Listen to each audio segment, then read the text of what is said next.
What do you have to do? A show with who? PF Young? Dan Pace.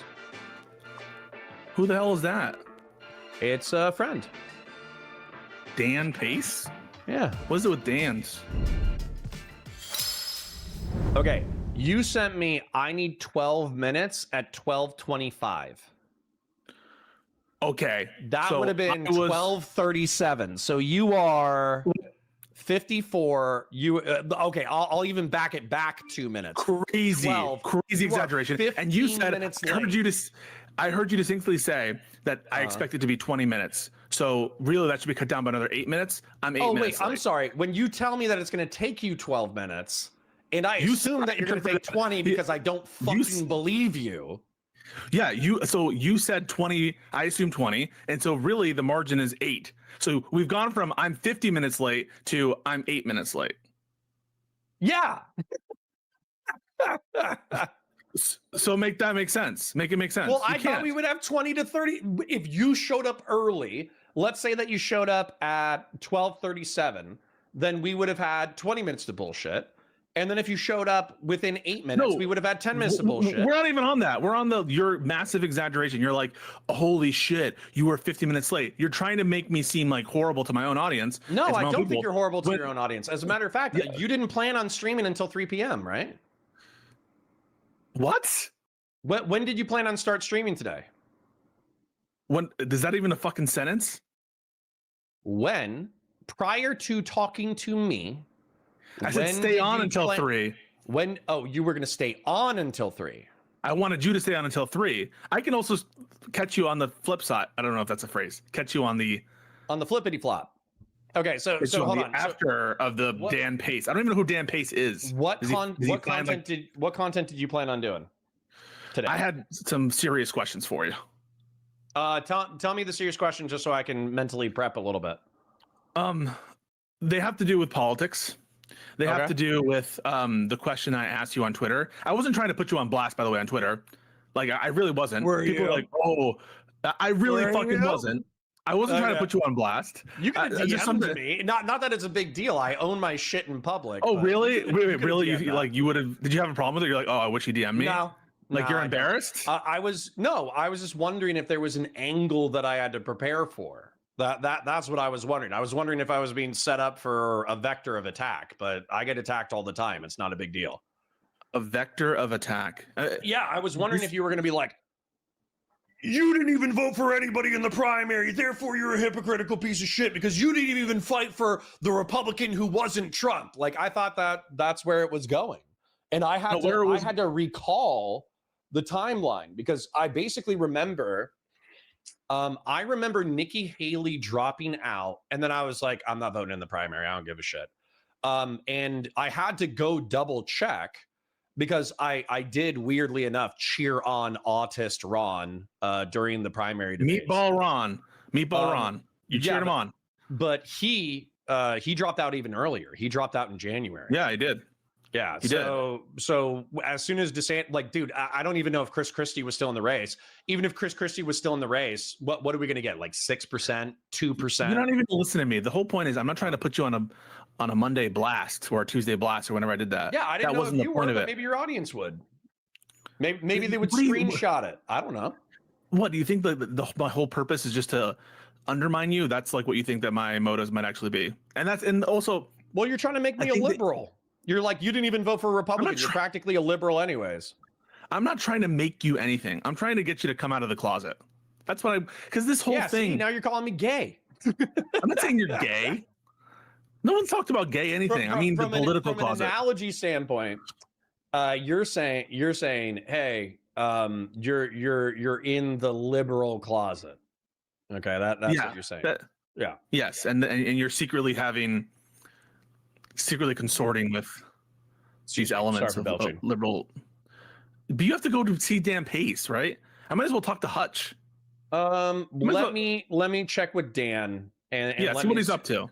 Let me see if Dan's feelings are going to be hurt. Okay, let me see if Dan's. Yeah, I mean, if they will be, it's no big deal. I'll message Hutch. Let me ask. I got friends. Yeah. Will your feelings be hurt if I rain check? ? I have an annoying friend who wants to talk to me now. I feel bad. This already feels available later. Oh, I already feel bad about this. Yeah, good. Feel bad. They never are, man! Exclamation point. Okay, we can hang out. Wait, really? Okay. Parasocial love. Happy Thanksgiving. Holy crap, Pilgrim. All right. Have you seen the show Wednesday? You have my undivided attention, but I need you to apologize. I need you to apologize to Dan Pace. So say sorry, Dan Pace.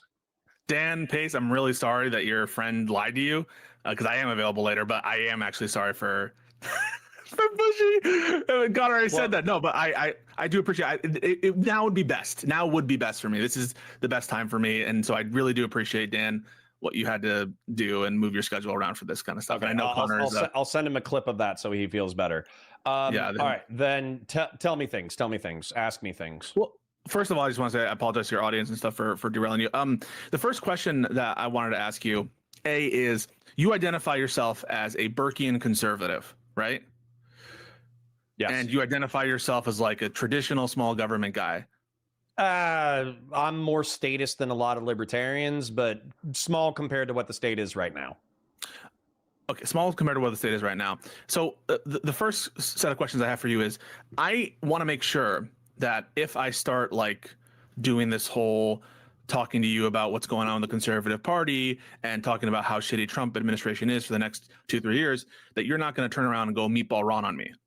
That's what I'm concerned about. I see in my future a meatball Ron Connor future, and that listen, I obviously will talk to people who disagree with me, but I just want to make sure. You seem a little cagey when I bring up meatball Ron. I think you like him. When you bring up meatball Ron, okay, and I'm assuming you're just talking about Ron DeSantis, him being an autist, him being a Trump skinwalker, him being like a anti-DEI, anti-CRT, anti-this, anti-that, or whatever. But what are your objections? Actually, that's the best question. What are your objections to Ron DeSantis? First off, he's a liar, so he'll lie with reckless abandon, and maybe that's true of a lot of politicians, but this guy has a knack for it. B, he does all of the Trump sycophancy that makes us sick and that we should be against, where he's like basically defending the administration on most things, except for the one areas in which he's like able to criticize the administration is when they're not being quote unquote effective enough, like on not being good enough at the bad shit that they're doing. So why do you like this guy? Is it because you live in Florida and it's like one of those checklists for Florida conservatives to be like, yeah, we love Governor DeSantis. He's sick because he won that massive election and because it just seems cool to like him? Or is there something principally ideologically that you appeal to? And if so, how do you reconcile that with your support for Haley during the 2024 election? Yeah, I think Haley sold her soul. But let's go one step at a time. Let's go with Ron DeSantis, okay? Oh, I meant Harris. Sorry, Harris. Yeah. So let's just start with Ron DeSantis and let's start there, okay? So Ron DeSantis has done some things that I think are cringe. As an example, he took down the Pulse nightclub memorial, which is 20 minutes away from my house, because he didn't want a rainbow flag on a state road. I think that's insulting to the gay community. I think it's insulting to the victims of jihadist terrorist attack. That's cringe. Another thing that he did that I think is cringe is he tried to, but the state of Florida got so fucking mad at him. Like the entire state got so mad at him, I think they shelved the project. He tried to sell a bunch of public lands for development. And effectively, they were talking about like tens of thousands, maybe hundreds of thousands of state land acres that were going to be sold and developed for like pickleball courts and condominiums and all this bullshit. And what ended up happening was we basically found out that he was in the pockets of some pretty large developers, but that got shelved because the public outcry against selling state lands was so high that they shelved the project, similar to the Trump administration, by the way. So those are the two cringe things that I can think of. Also the CRT DEI thing, they took any childhood book, middle school, high school, elementary school, that was even vaguely progressive, and they threw it out. So that again is kind of like fucking with the First Amendment in spirit, if not in the letter of the law. The Disney stuff too, I would put in that category potentially. Yeah. So even if it's technically illegal. But the thing that I think is interesting that actually kind of speaks to the conservatarian. You're under my feet. You're about to knock out the cables. Can you not knock out my cables? Thank you. I love you. Don't talk to your son like that. That's my dog. All right. So anyways,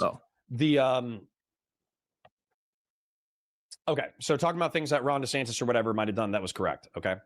When it came to COVID, you might even remember some of these arguments that there was a utilitarian balance within COVID, which was effectively how open do we keep our society versus how fatal the disease is.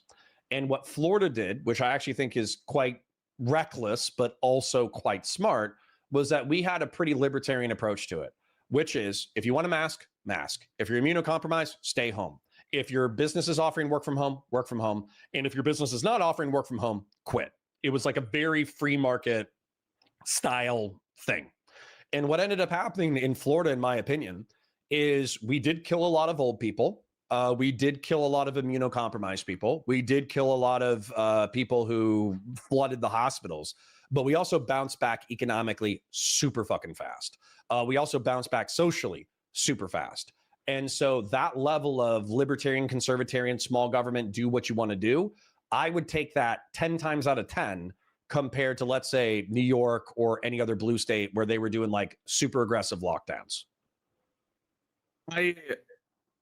I'm like not shocked at this answer that it's the COVID stuff and you recognize the potential damage of policies in Florida. And by the way, they existed in blue states too, in New York too, where Cuomo tried to cover up. So did DeSantis, by the way, some of the bad policies explicitly by like hiding deaths attributed to one of the policies of barring the ability of nursing homes to exclude COVID treated patients and stuff like that.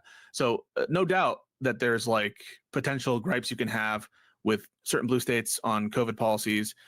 Let's not forget DeSantis did institute lockdowns initially. And yeah, like afterwards they became a lot more loose. It's not clear to me that that was the wise decision in the end. And that you would want that kind of cavalierness in the next pandemic. I'm not sure why that's good, but put that to the side almost. I have the feeling that in your mind, the problems that are facing the Republican Party are pretty much, I'm going to put a number to it, and you can reject this number, 90% on the shoulders of Trump. And I think that that is like a distortion. I think that Trump is causally responsible for a lot of this corruption, but he's also an outgrowth of general corruption by the entire Republican Party. And the Republican Party as a whole, and that includes people like Governor DeSantis, also bear a significant amount of responsibility for where the party is right now. And it seems sometimes, and even I can catch into myself in the way I talk, that I talk about Trump as though, oh, I can't wait till Trump is gone and then we can lift this burden from our backs and everything is going to be okay. Even just in the way that we so emphasize Trump's corruption, which we ought to, but let's not lose sight of the fact that the Republican Party itself is culpable for where it is right now, that if they wanted to, this Republican Party could, if it wanted to, get rid of Trump. And they had multiple opportunities throughout the course of Trump's time as the leader and shaper of the party to do so, and they haven't done it. And so I'm just like odd that you could look at someone like Ron DeSantis, say, oh, I guess I like prefer a laissez-faire on fucking COVID, even presupposing that's the correct strategy for the next pandemic. Who knows? The next pandemic might not be like COVID. It might be more deadly.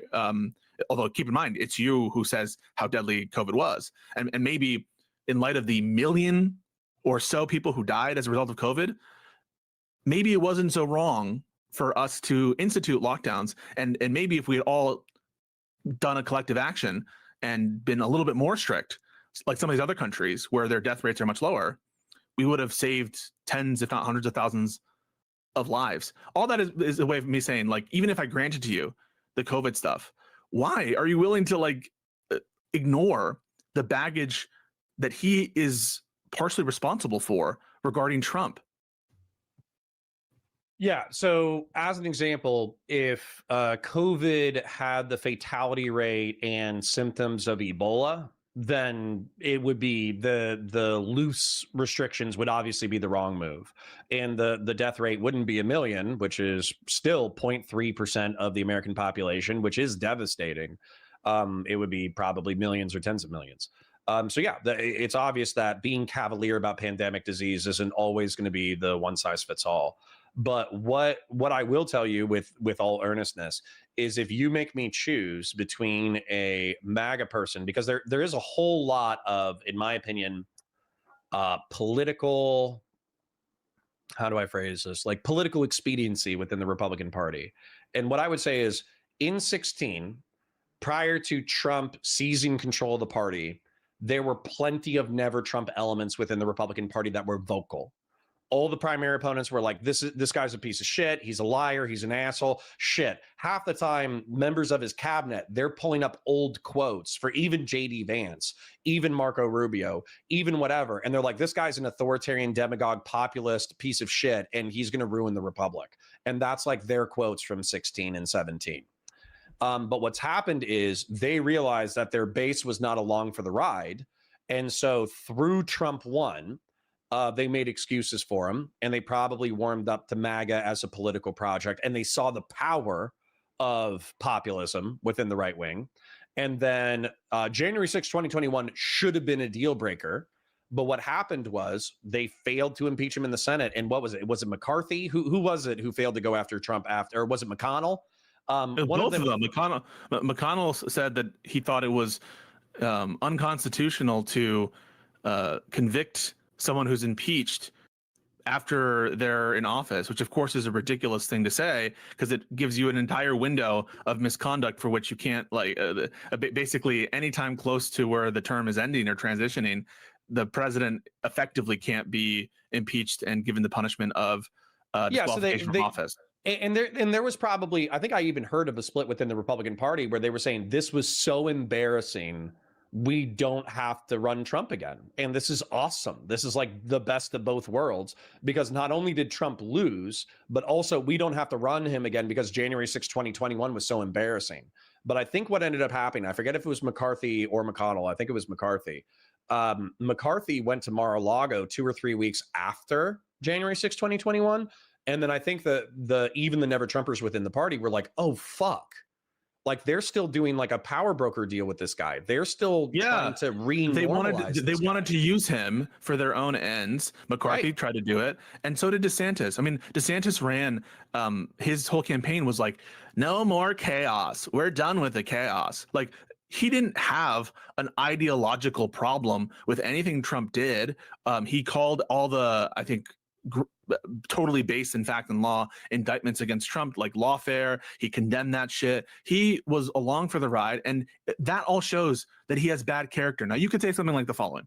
You could say that, well, in order to win a primary in the Republican Party, you have to be crazy or something like that. But really, if you're so weak and if you have no conviction whatsoever that you're willing to tell blatant lies and sanction officially with your like open position the like tremendous amounts of violations of the Constitution and of his oath, that is Trump's oath, and just because of public pressure, what good are you? Why do we need public servants like this? Why would you support a public servant who would do such things and basically try to put under the, sweep under the rug all of the horrible shit that Trump did? That would, and it's not going to get you, I think, what you want, which is this return to normalcy. I could at least see, if you're going to listen, I don't like the Bushes at all. I don't like these neocon types. I think that they, a lot of them were far too quiet. I prefer them to the MAGA people right now. And I can understand, though, if Liz Cheney, if Chris Christie, if George Conway, though George Conway is now, I think, going to run as a Democrat, that should give you some indication if some of these never Trumpers, bulwark people, they're moving to the Democratic Party. I can understand you like saying, okay, I'll accept this, I'll accept that. And maybe even, although I would think it's too far, Nikki Haley, but Ron DeSantis, that's a bridge too far. And I don't think that you have written him off. I think that if he were in the primary and he won, I think you would vote for him in the general against Gavin Newsom. Well, right, and that's what I was going to say. So if the Democratic Party, in my opinion, has issues, and those issues haven't gone away in the past decade.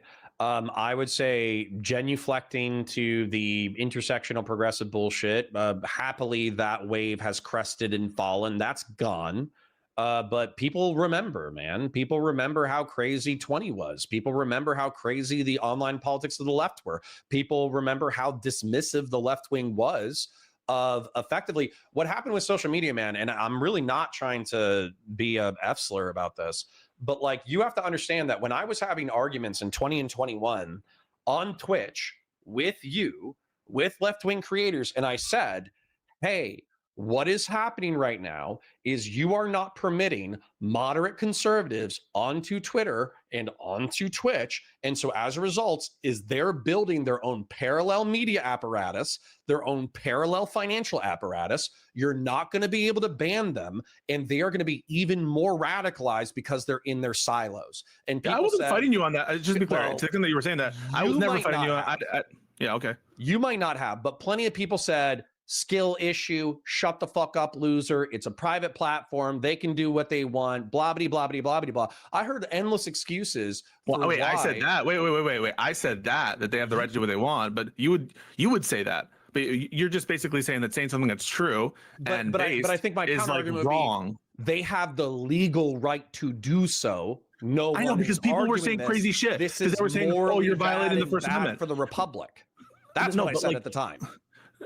But because people were making the extra argument, they weren't just saying this is bad policy. They were saying this is bad policy and it's illegal, and Trump should sue them all, and they should be forced to platform these individuals by the government. Well, that's what they were saying. Yeah, but that was like lecture fan, and no offense, I think that I think that Dylan not just Burns, them, not just them. Okay, I mean, they filed lawsuits over this. Gibbs and Rob Knorr, okay. But they were all saying it. They're all like, they can't do this. They take away their Section 3 protections. Well, and this is crazy violation of the First Amendment. They get all these subsidies from the government, and therefore they are equivalent to the government, so they can't censor. Okay, then I am right now, I am probably guilty of something that I think I'm constantly guilty of, is I feel like I'm making a sane, rational argument, but I'm lost in the sauce because I'm stuck between two political tribes. That's what I feel like. And so I agree with you. MAGA's insane. MAGA was making a whole bunch of arguments that legalistically didn't make sense. They were appealing to legality instead of morality. They were doing things that weren't descriptively accurate. I agree with you 100%. However, my frustration with that is that we kind of missed the forest for the trees or whatever, where effectively, because we spent the past 2 years arguing about legality, well, the world was moving on regardless of our arguments. And what ended up happening is effectively what I predicted, which is that the right wing has siloed itself into a media ecosphere where they basically just come up with talking points that are provably either false, misleading, lies of omission, propagandistically convenient, whatever. And now we effectively have siloed realities. And I've never bought this Just So story. I mean, I agree that on certain platforms, people were silenced and they were forced to go elsewhere 100%, but they were never on mass silence. They have this, the biggest news organization in the country, Fox News, pumping out their shit all the time. Same thing with their talk radio shows, same thing, the podcast circuits. The Democrats weren't even in the contention there. And so it's not like they were, they were creating ecosystems on that front for sure. And maybe some of it had to do with them being pushed off those platforms. We don't necessarily have to spend this entire conversation litigating the past. But I do want to point out that with COVID in particular, things that I just said within the past like 30 minutes, within the past hour, those are things that could get you community guideline strikes. Just talking about stuff? COVID. Wait, which specifically stuff? Saying that I think that a libertarian opened the whatever thing, blah, blah, blah, blah, blah. Yes. Because Stephen got COVID community guideline strikes because he was watching COVID content and then he was responding to it, effectively saying, no, this is what's actually true. Factually responding to COVID misinformation got Stephen community guideline strikes. That went away. Wait, but that went away when... Chud Logic didn't even talk about COVID, but when he mentioned COVID, he had to keep saying like, consult your doctor, whatever, because he got a community guideline strike about COVID. So and he's not even listen, he's not even an open the I'm not sure guy. I'm not sure the particulars. I had plenty of debates about COVID on Twitch. Never had an issue for people saying there should not be criminal penalties. There should not be Twitch, this. to be fair. What's that? I think it was, Twitch, I think it was YouTube more than Twitch, to be fair. Okay. I mean, I remember these conversations happening. Maybe it's the case that there were some community flags of false positives and that kind of thing, but I never heard of permanent bans or anything like that. And, Steven didn't get banned ultimately from Twitch because of what happened with COVID or let alone YouTube. I think Crowder is one of the I think Steven Crowder is one of the biggest lying, disingenuous pieces of shit in online politics. I really think he is. But I do think that he was probably getting real demonetization and real community guideline strikes, both for COVID misinformation and election misinformation. And that's why he moved to Rumble. No, but that's not what you're describing. What you're describing is taking a libertarian position on lockdowns and advocating that they should be ended. I think during COVID, if I had discussed COVID as I just discussed it now, I would not be surprised by getting a community guideline. And holy shit, I was seeing that everywhere. Within the first 6 months to a year of COVID. I was seeing that on Twitter. I was seeing that on Facebook. I was seeing that on YouTube. I was seeing that on Twitch. And we were having these conversations. or what were you talking about policy disagreements about what should be done.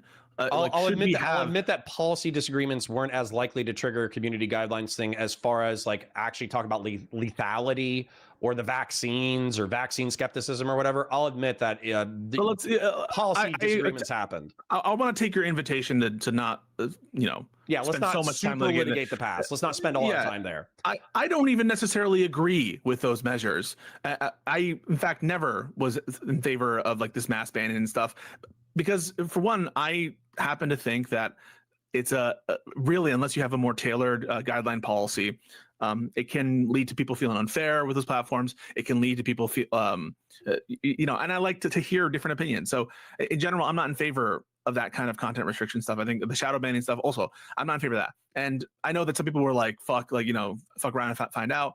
That was never my attitude on that stuff. I wasn't in support of it, and certainly not on like the woke stuff where you couldn't say anything.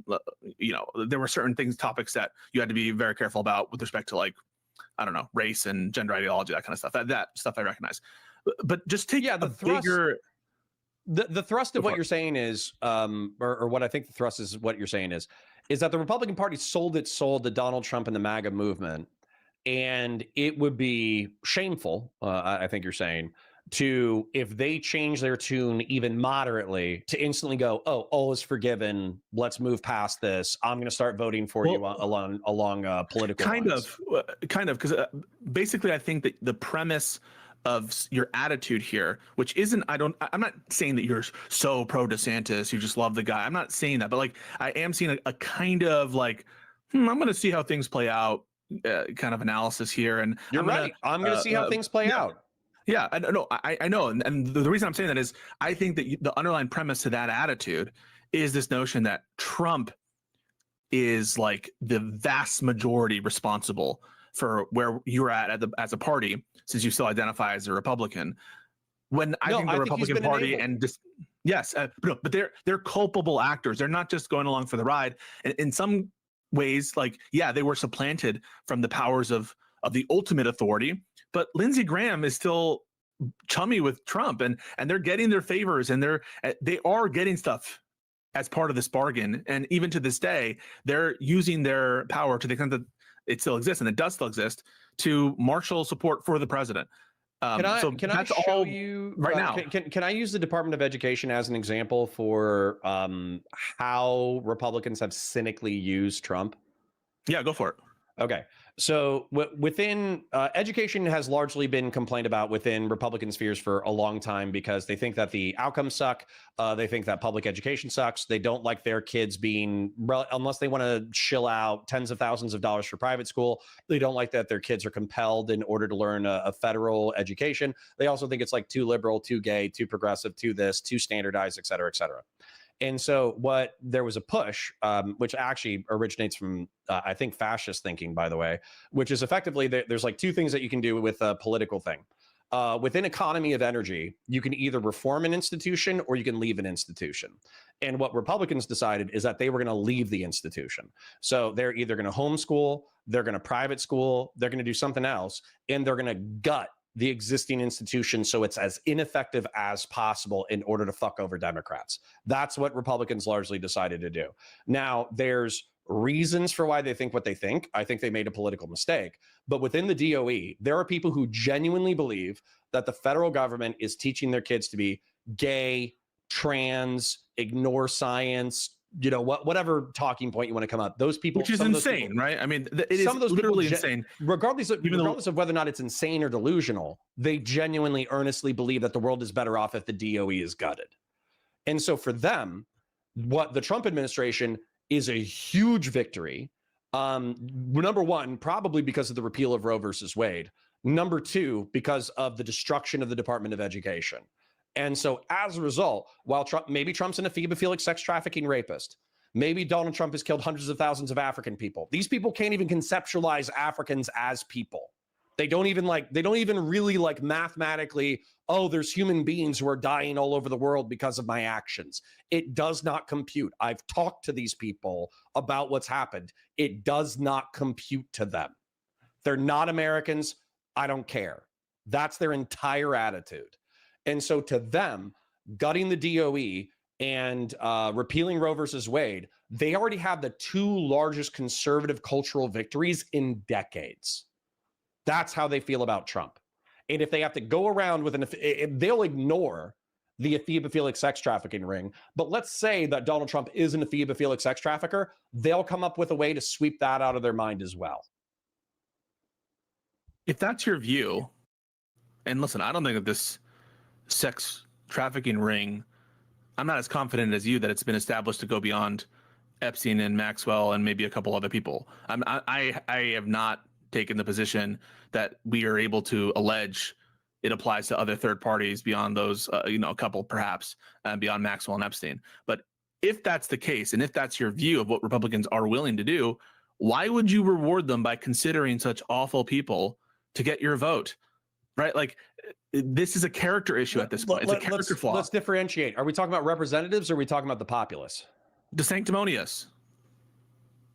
Because some of these actions, the most egregious actions that I think are so egregious that they threaten the social fabric of the republic. January 6, 2021, the 2022 constitutional tweet, deploying the military into American cities, violation the 4th, 5th, and 8th Amendment rights of non-citizens being deported to Central and South America. I think that these people are politically pragmatic. I don't think they command the cults of personality and the charisma that Donald Trump does.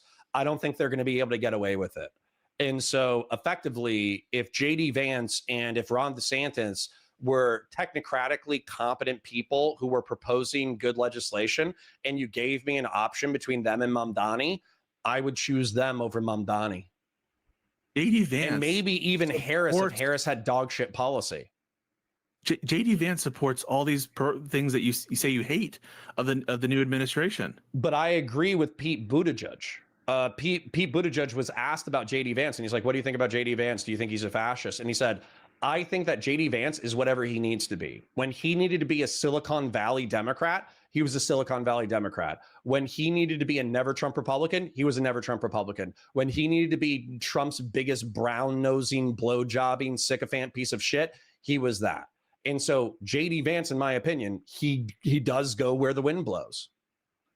Doesn't that make him more malicious in a sense? Right? Oh, like, yeah, he's a huge piece of shit. He's like a sociopathic piece of shit who's gotten hundreds of thousands of people killed. Absolutely. Yeah, but you might vote for him, and that has to do because you think that he's less sincere than Mamdani. Mamdani could be totally sincere and still have horrible policy. Yeah, no, but like in terms of this people issue, in terms of the character issue, you're taking someone who is so transparently self-motivated and interested only in obtaining higher office for its own sake, and you're I guess comforted by the fact that you think that they're not going to be able to accomplish anything. You don't grant that to Mamdani in the context of a mayor. Not that Mamdani is going to be able to run for president. We're just speaking hypothetically, of course, because he's not a natural born citizen. But like, you're granting that Mamdani is almost certainly more sincere than these people in that he wants to get power to improve the life, like in his mind, to improve the lives of these individuals. So even if it were the case, Mao Zedong thought he was doing the right thing. Joseph Stalin thought he was doing the right thing. Pol Pot thought he was doing the right thing. Now, you might say that Mamdani is a democratic socialist who's operating within a democratic system, and I'll take that as not historically analogous.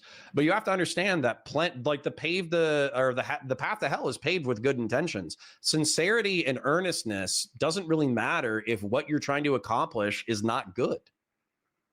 JD Vance said that he was willing to abide by Trump's plan of the false elector scheme, and he would have used the ceremonial, unconstitutionally, the ceremonial role of the vice president in reading out the votes of the different states for president. He would have used that for Trump's own ends. And I think that you believe him that he would have done that. Yeah, let me explain this real quick, and hopefully this will help you out a little bit, because I think that considering that I've made character arguments against Trump, this might seem hypocritical, but that's okay. I think when I make character arguments, I'm not making character arguments for their own sake. I'm making character arguments because I think they inform policy. So as an example, when Donald Trump is willing to lie in order to steal the casino in Atlantic City, I think that just shows that he's a conniving, lying piece of shit.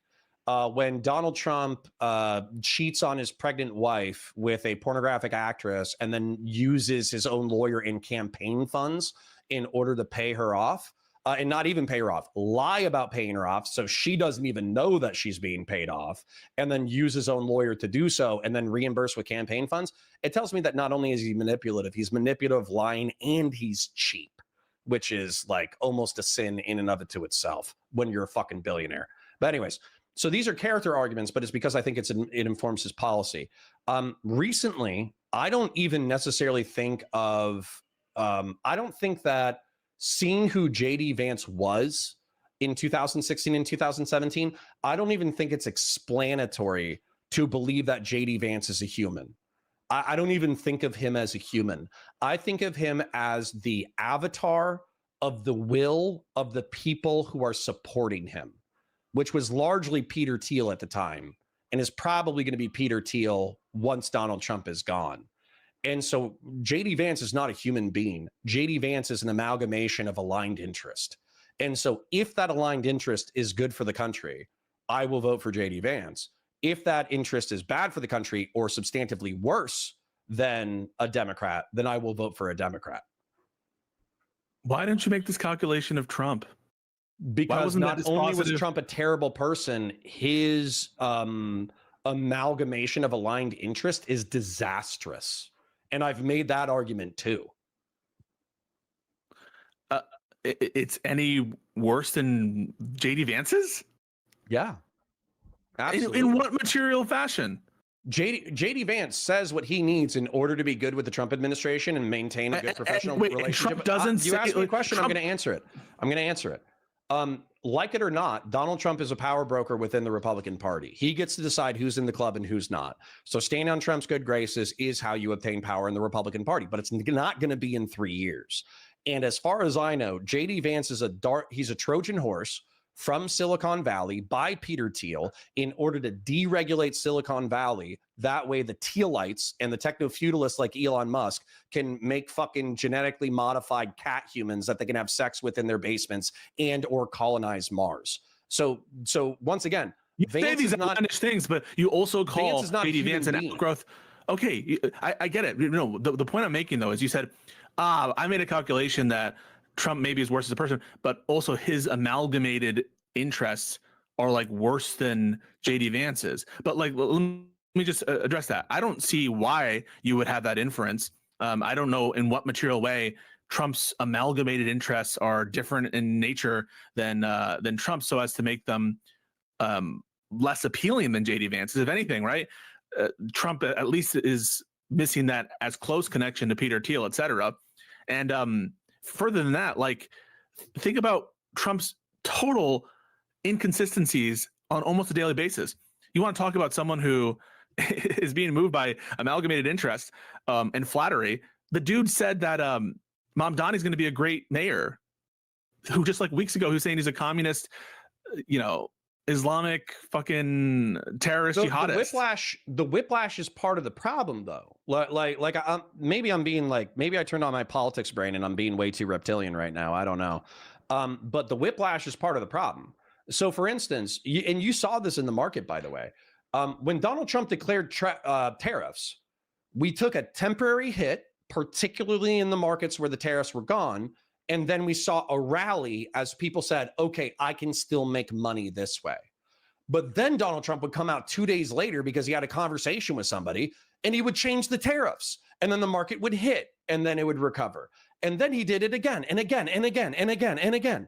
The unpredictability is part of the problem. But that's what you're saying is characteristic of JD Vance. Would not be like that. How not? How not? You're saying that JD Vance will do whatever he needs to. You think JD Vance commands a charismatic cult of personality and a lack of ideological vision that he would whiplash his own policies back and forth repeatedly? Lack of ideological vision, that's your assessment of JD Vance, not mine. That's your assessment of JD Vance. I think that there's power brokers who are going to step in once Trump is gone, who will provide a coherent vision to JD Vance that he will try to lead. He'll use MAGA rhetoric, but the policy execution is going to be totally different. And the individuals who have identified are Peter Thiel and Peter Thiel, Elon Musk, that wing of the MAGA movement. They'll use the rhetoric of the MAGA movement. They'll use the rhetoric of Trump in order to seize power, but it's largely going to be like techno libertarian shit. These are disgusting, out of touch degenerates who have like these visions of grandeur, delusions of grandeur, of colonizing Mars. Never going to happen. And like spreading their seed to as many different people. What's that? I said, damn, you lack vision, son. You think we can't colonize Mars with some robots? Not in the next 1,000 years.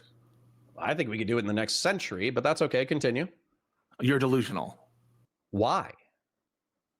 Do you want to go? Do you want to talk about politics, or do you want to talk about colonizing Mars? Because I'm down. You're not going to be able to terraform Mars in the next century. It's a delusional idea that like we need to terraform. We can't terraform. Okay, what would you do? How would you colonize it? How would you make it livable for people? Biodome it. And what the effects of gravity over a long period of time, the lack of any protection from these ultra gamma whatever radiation spikes all the time, the fact that like the air, there's no fucking air to breathe, it's there's no like a significant atmosphere. This is not an easy project. A biodome, give me a break. Why to what end? Why are we doing this if we can't make it a hospitable place for more people? We're spending all these resources. It's a childish fantasy, and we should start, if we're going to start at all, by terraforming. How about Iran, where they don't have like reliable water right now? There's a crisis. Why not like the Sahara on Earth? We can't even do that. So this whole thing, these are delusional, like meta-humans in the context of like Peter Thiel, or they're babies, man babies like Elon Musk, who every time he has a temper tantrum, he is doing unhinged shit and like high on ketamine half the time. And you want to give the country to these people by electing JD Vance on your own lights. Compared to the alternative. Depends on what the alternative is. Which is like standard Democrat like Gavin Newsom. Yeah, the standard Democrat like Gavin Newsom. Kamala Harris was a standard Democrat. Kamala Harris was tweeting about gun control 30 days from the election, which was so fucking dumb that I can't believe that you guys can't get your head out of your own ass in reference to firearms. And then not just that, also the what is it? It's like the tax on unearned capital gains or whatever, a wealth tax. No. You can smirk and freak out and turn pink about it, but at the same time, you have to understand how many center left rich people abandoned Kamala Harris at the last minute because she was proposing a wealth tax. You understand that, right? And by the way, just to explain this in case your audience doesn't get it. I have no reason to believe. When it comes to I have no reason to believe that proposal. Okay. I didn't believe the proposal either. That's why I checked the box next to Kamala Harris's name. I also didn't think that she was going to be able to get into gun control. No, I didn't mean that. I meant like I have no reason to believe that significantly is on the election. My intuition is if we pulled the wealth tax, that most Americans would support it. That's my intuition. Yeah, because whenever you ask Americans, class Americans would support it. Yeah. Yes. So I have no reason to think that Kamala Harris is supportive of a wealth tax impacting negatively her results in the election. I have no reason to think that is an unpopular policy. But this is exactly okay. So this is where, like, you don't believe, or a couple of weeks ago, you didn't believe that we had principal differences. This is where the rubber's going to meet the road. Okay. I was raised to believe and sincerely believe that the average American is a fucking dumbass who should not be let around power. Okay. We elect technocratic elites, and by the way, our technocratic elites kind of suck right now. They do suck. They probably always sucked, but they especially suck right now because we can see what they think on Twitter, and half of them are dumbasses too. Okay, but we're supposed to elect technocratic elites who craft policy that is good not just for them on an individual basis, but it's good for the economy, it's good for Americans, it's good for the country, it's good for the national interest. That's the ideal of republicanism. But I feel like Republicans have abdicated their responsibility within the past 2 or 3 generations, where all they've done from a technocratic policy standpoint is they've deregulated and cut taxes, and they've gone too far, and they've fucked up our social fabric. But I will remind you that this wasn't always the case, real quick. Teddy Roosevelt was a Republican. He set up the national park system. He was responsible for enforcing the Monroe Doctrine. He was responsible for American military and diplomatic hegemony within the Western Hemisphere. Now also, talk about Lincoln. Richard Nixon, probably in a lot of people's eyes, one of the most like malevolent presidents ever, was a Republican who established the EPA. It is possible for Republicans to be technocrats. They just haven't done it in 2 generations. Yeah, but it's so preposterous what you're talking about right now, because what is Theodore? Yes, look at your examples. Theodore Roosevelt, one of his like biggest accomplishment is what? Trust busting. These people want to further their trusts. They want to further monopolize and centralize power behind this accumulation of capital. And why are they pissed at people like Lena Khan and the Casino Financial Protection Bureau and the DOJ starting these lawsuits about monopolies?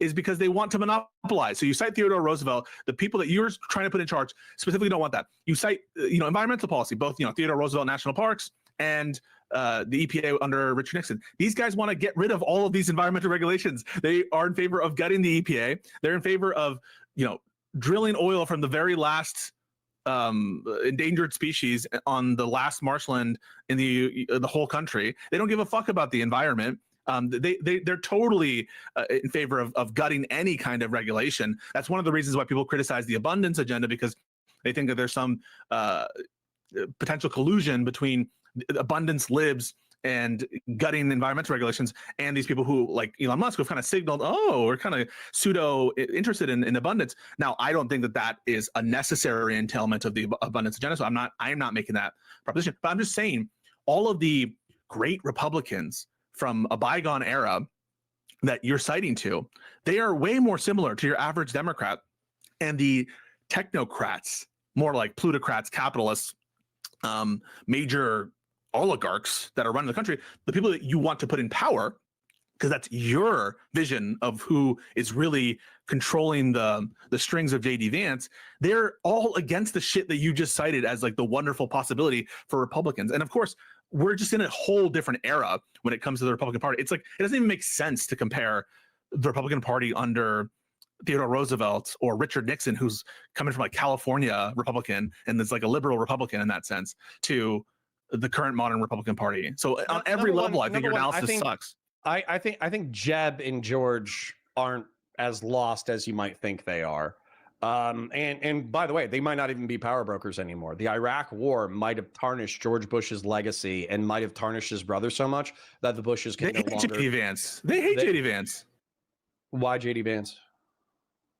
Because he's part of this new wave of degenerate, like, pop in their minds. This guy, who is this guy? JD Vance. He's a nobody. He comes from Appalachia. He's not part of the Bush dynasty. He's not coming from this like established lineage of political heritage. Like George Bush is born in like New England, and they have this kind of like more elitist cultural connections, and they're in higher society. JD Vance is still Silicon Valley, and isn't he Ivy League educated too, though? Like, I know what you're saying, that he has Appalachian roots, but I'm saying he's been they don't view him as part of the club.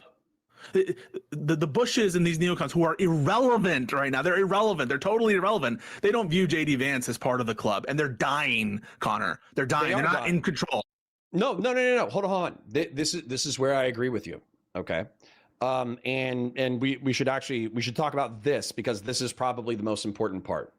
I have two options from my perspective, and bear in mind, I'm irrelevant. I'm talking to 100 people in my chat. Now, my chat is very generous. They're like, holy shit, they're generous. I can't even thank them enough for how much they donate to my chat. But realistically, what I have is I have 60 liberals and I got 40 conservatarian libertarians, and they fucking oil because they miss sane Republicans. And you're saying sane Republicans are endangered, borderline going extinct. And I agree with you. Okay, I agree with you. But there's two options here. I'm at a crossroads. Okay. And by the way, Bill Kristol, arguably one of the people, I think I already told you what he said, which is basically, fuck it, it's a lost cause. Go to the Democratic Party, try to take over the Democratic Party. But here's two options. In my opinion, the Democratic Party is actually probably the easier option, but that's almost why I think somebody needs to fight for the right. So get Democrats to stop being cringe about guns. Possible, not probable, but possible. And then get Democrats to be a little bit more economically competent and not to rub elbows with socialists and communists. No offense. Whenever I talk to you guys about this, you guys don't seem to want to give that up. You don't seem to want to give up the gun control. You don't seem to want to give up the fucking rubbing elbows. And by the way, you want me to come over and people like me to come over to your side just so I can bolster your voting block enough so you can beat the other side. It's not because you actually agree with me on the things that I talk about. It's because you just want that little bit of electoral edge in order to beat the other side. Or what's going to happen is Donald Trump, hold on, here's the other option. Donald Trump is going to be gone. He's going to be a lame duck, and realistically, his presidency was a disaster. Compared to what MAGA was promised, compared to what Donald Trump has delivered, these are huge gaps in expectation. And so what's going to happen is, in my opinion, even within Republicans, especially if he's proven to be an ephebophilic sex trafficking rapist, the Donald Trump label and power broker thing is going to be extremely damaged. And that's going to be a power vacuum. That power vacuum is going to be filled by the people who have the right policy, the right balls, the right funding, the right vision for the Republican Party. But that ain't JD Vance. But if you concede it to JD Vance, he automatically wins. Why would you auto concede? No, I'm not conceding to JD Vance. Yes, you are. You're saying come over and be a Democrat. Wait. No, that's not conceding JD Vance. That's fighting JD Vance. That's fighting. Happy birthday. Wait, is your birthday, Connor? It's my birthday in a few days. Oh, happy almost birthday. I'm not conceding to JD Vance. What I'm telling you, I'm conceding the Republican Party to JD Vance because you're saying that people like me shouldn't stay in the party and fight him. It's lost, right? It's lost. What? Why? Because some fucking dude, if I could say the F slur, I would. Why? Because some billionaire New Yorker Democrat used economic populism in order to propagandize the working class to voting Republican for the first time in a decade or in decades? Because some fucking F slur who can barely say a few sentences above a middle school educational level, he came in and he skinned the party alive. That's why it's over. Get the fuck out of here, dude. Like the entirety of the United States has dealt with more existential shit than Donald Trump for the entirety of its history. Donald Trump is a road bump historically. You're like the last Japanese soldier holding out on one of these like Pacific islands. And I'll die. 40 years after World War II is over, and they have to call in this like decrepit 100-year-old George Bush in his wheelchair, and he can't even speak anymore. And be like, "You're relieved of your duty, Connor. You don't have to be Republican anymore." Like you are fighting. I'll leave the Republican Party when George Bush relieves me of duty. You're right. When George Bush goes up and he's like, "Hey, man, I try to get a few billionaires together in order to back like a neocon capitalist resurgence within the Republican Party. I wasn't able to find anybody in order to back this project. You are relieved of duty." that's when I'll hang up the Spurs. When George W. Bush relieves me of duty. George Bush is a grandpa. George Bush didn't even comment on the last elections. The last thing that George Bush has done, he comments whenever there's like an assassination or something, to be like, oh, you know, me and Laura are really fucking sad about shit. But he is not engaged in politics. And if he tried to, a joint statement with Obama like 3 months ago on like political violence, not on politics. George Bush. They're opening libraries. They're going to funerals. They're doing what grandpas do. And you know what grandpas have, Pisco? Oh, don't say this. Tell me, what do they have? Yeah, they are able to appeal to older people or something, and they have like organizational. No. They vote. They vote. Tell me what selfishly. Yeah. They have money. I don't know. Money, pensions. Yes. They have inheritances that they want to pass down to the next generation. Absolutely. So do you think I can't believe I'm hearing this. Do you think George, Jeb, Barbara, I'm trying to think of other people. Do you think Paul Ryan, do you think any of the Republicans of the past, by the way, Paul Ryan has disappeared for a decade, probably because he got so fucking sick of the R-slurred stuff in the Republican Party. Because he has no power. He has no power. He has no power. It wasn't fun for him to be a Republican. You think he doesn't have millionaire or billionaire friends that are willing to back a younger generation of people who more align with his values? They don't. It doesn't matter. It's over. They have to have some version of Trumpism because the base just doesn't want this old style conservative anymore. Do you know what Trumpism appeals to that it has fundamentally correct? What? That they never use the words wealth inequality, but they talk about wealth inequality all the time. They also talk about rapid demographic change, both the collapse of the birth rate and mass immigration. They also talk about existential technological shifts where the working class of America are being left behind. And they're appealing to and capitalize on the dissolution of the social fabric. That's what's the point of this irrelevant ramble? Appealed to. Sorry, go ahead. What's the point of that irrelevant ramble? Yeah, okay. It's not irrelevant. You talk to PF Young and you think that this is a genuine concern and they speak to it. What does that have to do with anything we're talking about? That if you want to seize MAGA's power, you don't have to become all of the things that you describe about Trump that make Trump a bad guy are not why he won power. I'm not trying to diagnose why Trump won power. I'm trying to tell you, regardless of how he did, he won. And you lost, and the war's over, and you're not going to get George W. Bush to save you. Do you know why? Because I don't care. What does it matter? No. This is exactly why. It's because the people in my political bloc were, because of generational issues, let's be real, it's probably an ageist thing.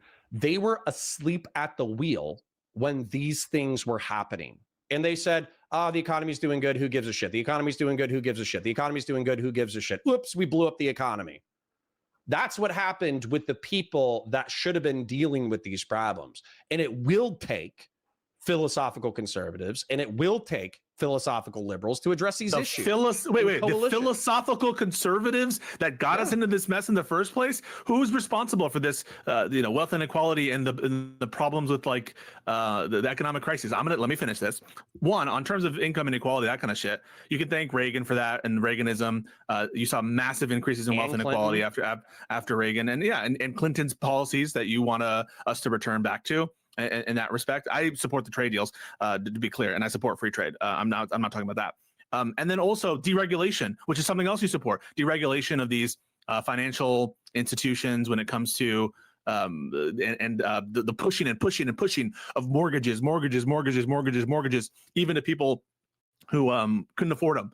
This is all problems of directly on the old class of Republicans who fucked us for generations. And now you want to you're just like, oh, we need to give power back to these people because they are going to need to solve wealth inequality. Like it's a fucking joke. No, you're misunderstanding. I don't want to give power back to those people. I want those people to give power to the next generation. And maybe, by the way, things change. Things obviously change. Okay, so just as an example, let's just talk about housing because you mentioned it. So the problem with housing is, I'm pretty sure, I would have to look up, it's the guy with the big nipples. The guy with the big nipples co-wrote a bill in order to make mortgages more accessible. Big nipples? Yeah, big nipples guy. Who's big nipples? Give me a second. I think it's funny enough to look up. Representative with big nipples. Trump made fun of him. Rob Knorr? No. Barney Frank. You're talking about Barney Frank. Yeah. Dodd-Frank Act. Okay. Yeah, that was Obama. U.S. financial system. That was Obama. That's someone who Obama. You know the president you didn't vote for. You know Obama. You know the guy that that you didn't vote for that you don't like. No, that's Obama. No. There was a different one. Maybe it wasn't Dodd-Frank. Frank Housing Act. I swear to God, it was Frank. He does have huge nipples. Frank Housing Act.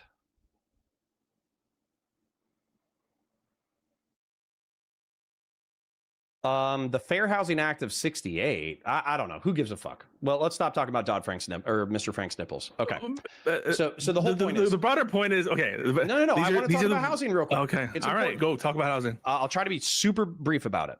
What happened was housing was unfair. And so what they did is they secured the mortgages, they made them federally backed, and they also made them more accessible to working class people. This caused a housing boom where we were building shitloads of housing through the 2000s, and this was a large part of the economy, and people were making money hand over fist.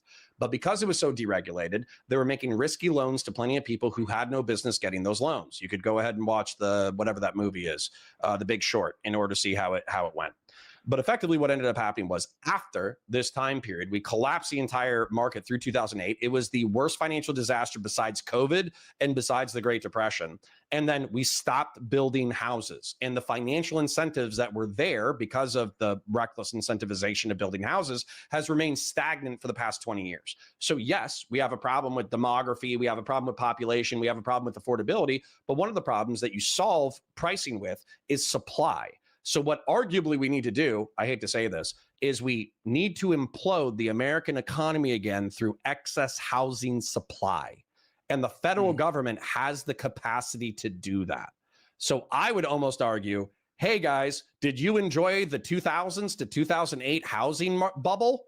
We're doing it again because we're going to make it so average working class Americans can afford houses. And then I would straight up repeat the financial incentives in order to get into a house. Maybe a little bit smarter this time.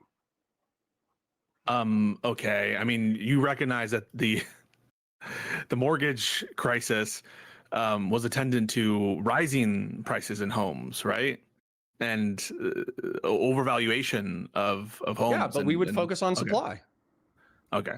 And you want to build more demand homes. Outstrip supply. That doesn't mean that there wasn't a substantive increase. Great, me too. I want to build more too. Great. I don't know what the fuck this has to do with fighting a lost war, number one. We don't have to be as dumb as the previous generation. We can make new mistakes. Brand new stupid mistakes that are as glorious and retarded as the old ones, but we don't have to make the same mistakes. I don't even think we're having a conversation right now, Connor. I don't feel that we are. We are talking about the same thing. You said it's lost, quit. And I'm saying, fuck you, no. That's what's happening. I think you need to be realistic about the prospects of a J.D. Vance presidency or in what way does a J.D. Vance presidency empower the people you want to empower? In what sense? Well, I mean, number one, it probably depends on what they're deregulating or whatever. But I am way less cynical about like techno-futurism, techno-feudalism. I'm way less cynical about that than you are, obviously. You said these are like crab people. These are crab people. These are crab people. They want to turn parts of the country into their tech fiefdoms. And I think their ideology is like... I think they'll probably create insane technologies that will revolutionize humanity. Do you understand? Hold on, real quick, just as an example, because you have this thing and liberals in general, no offense.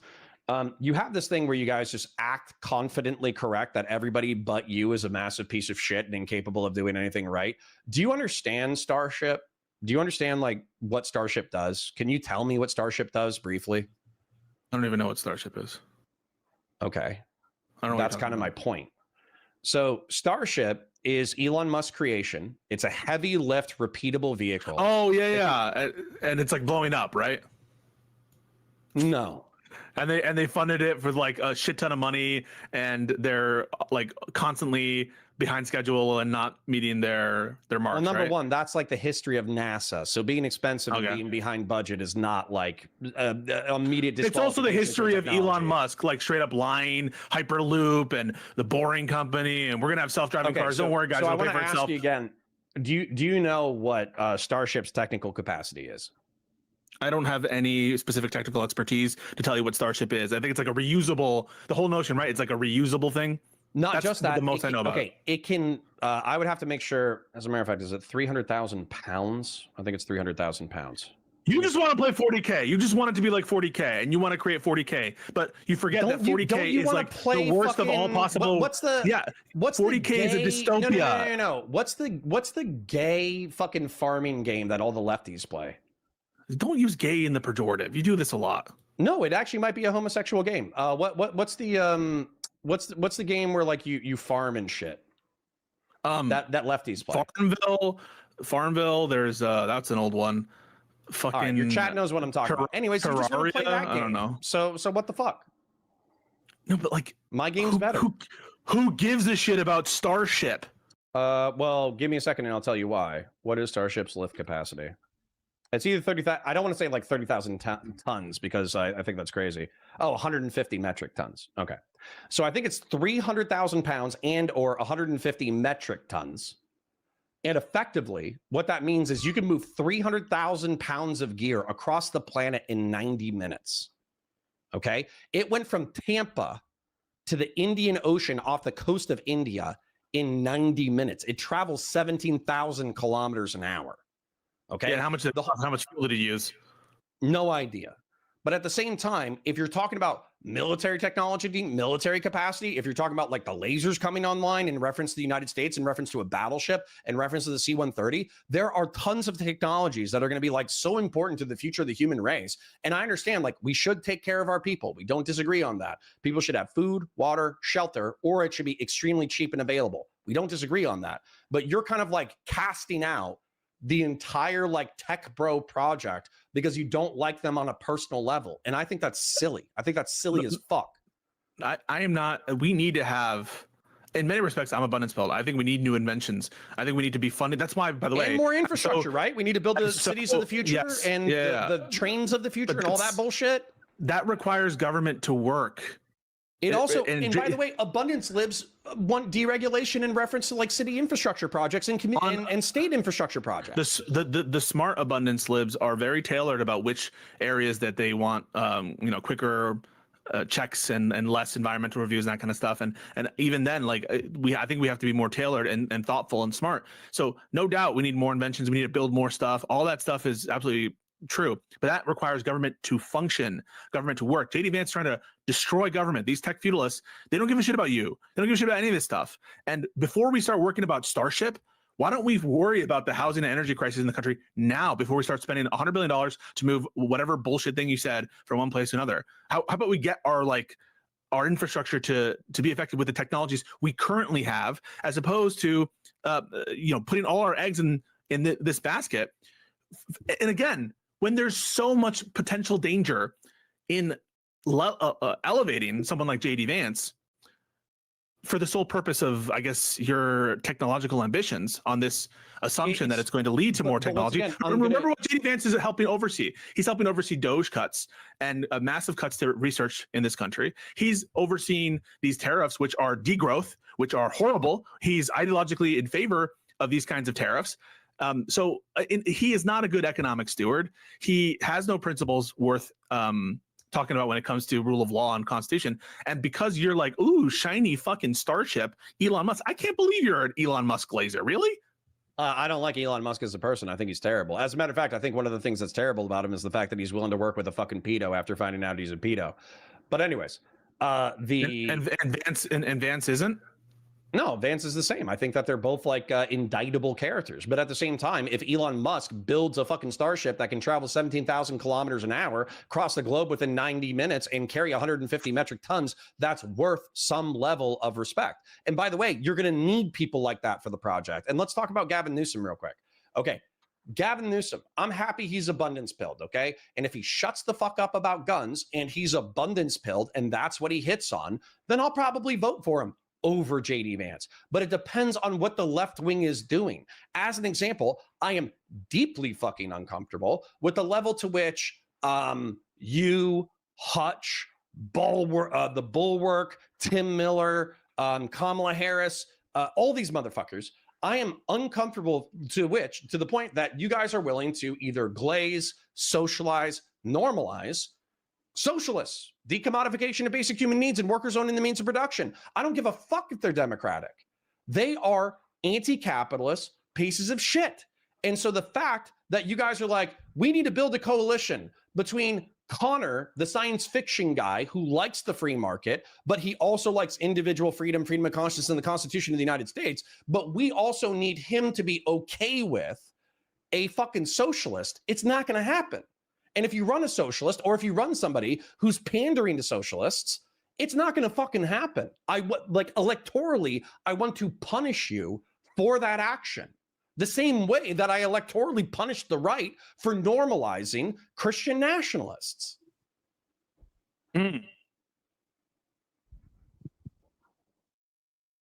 These guys, man. Dude, hold on. I want you to understand, I view Hassan Piker and Nick Fuentes as the same guy.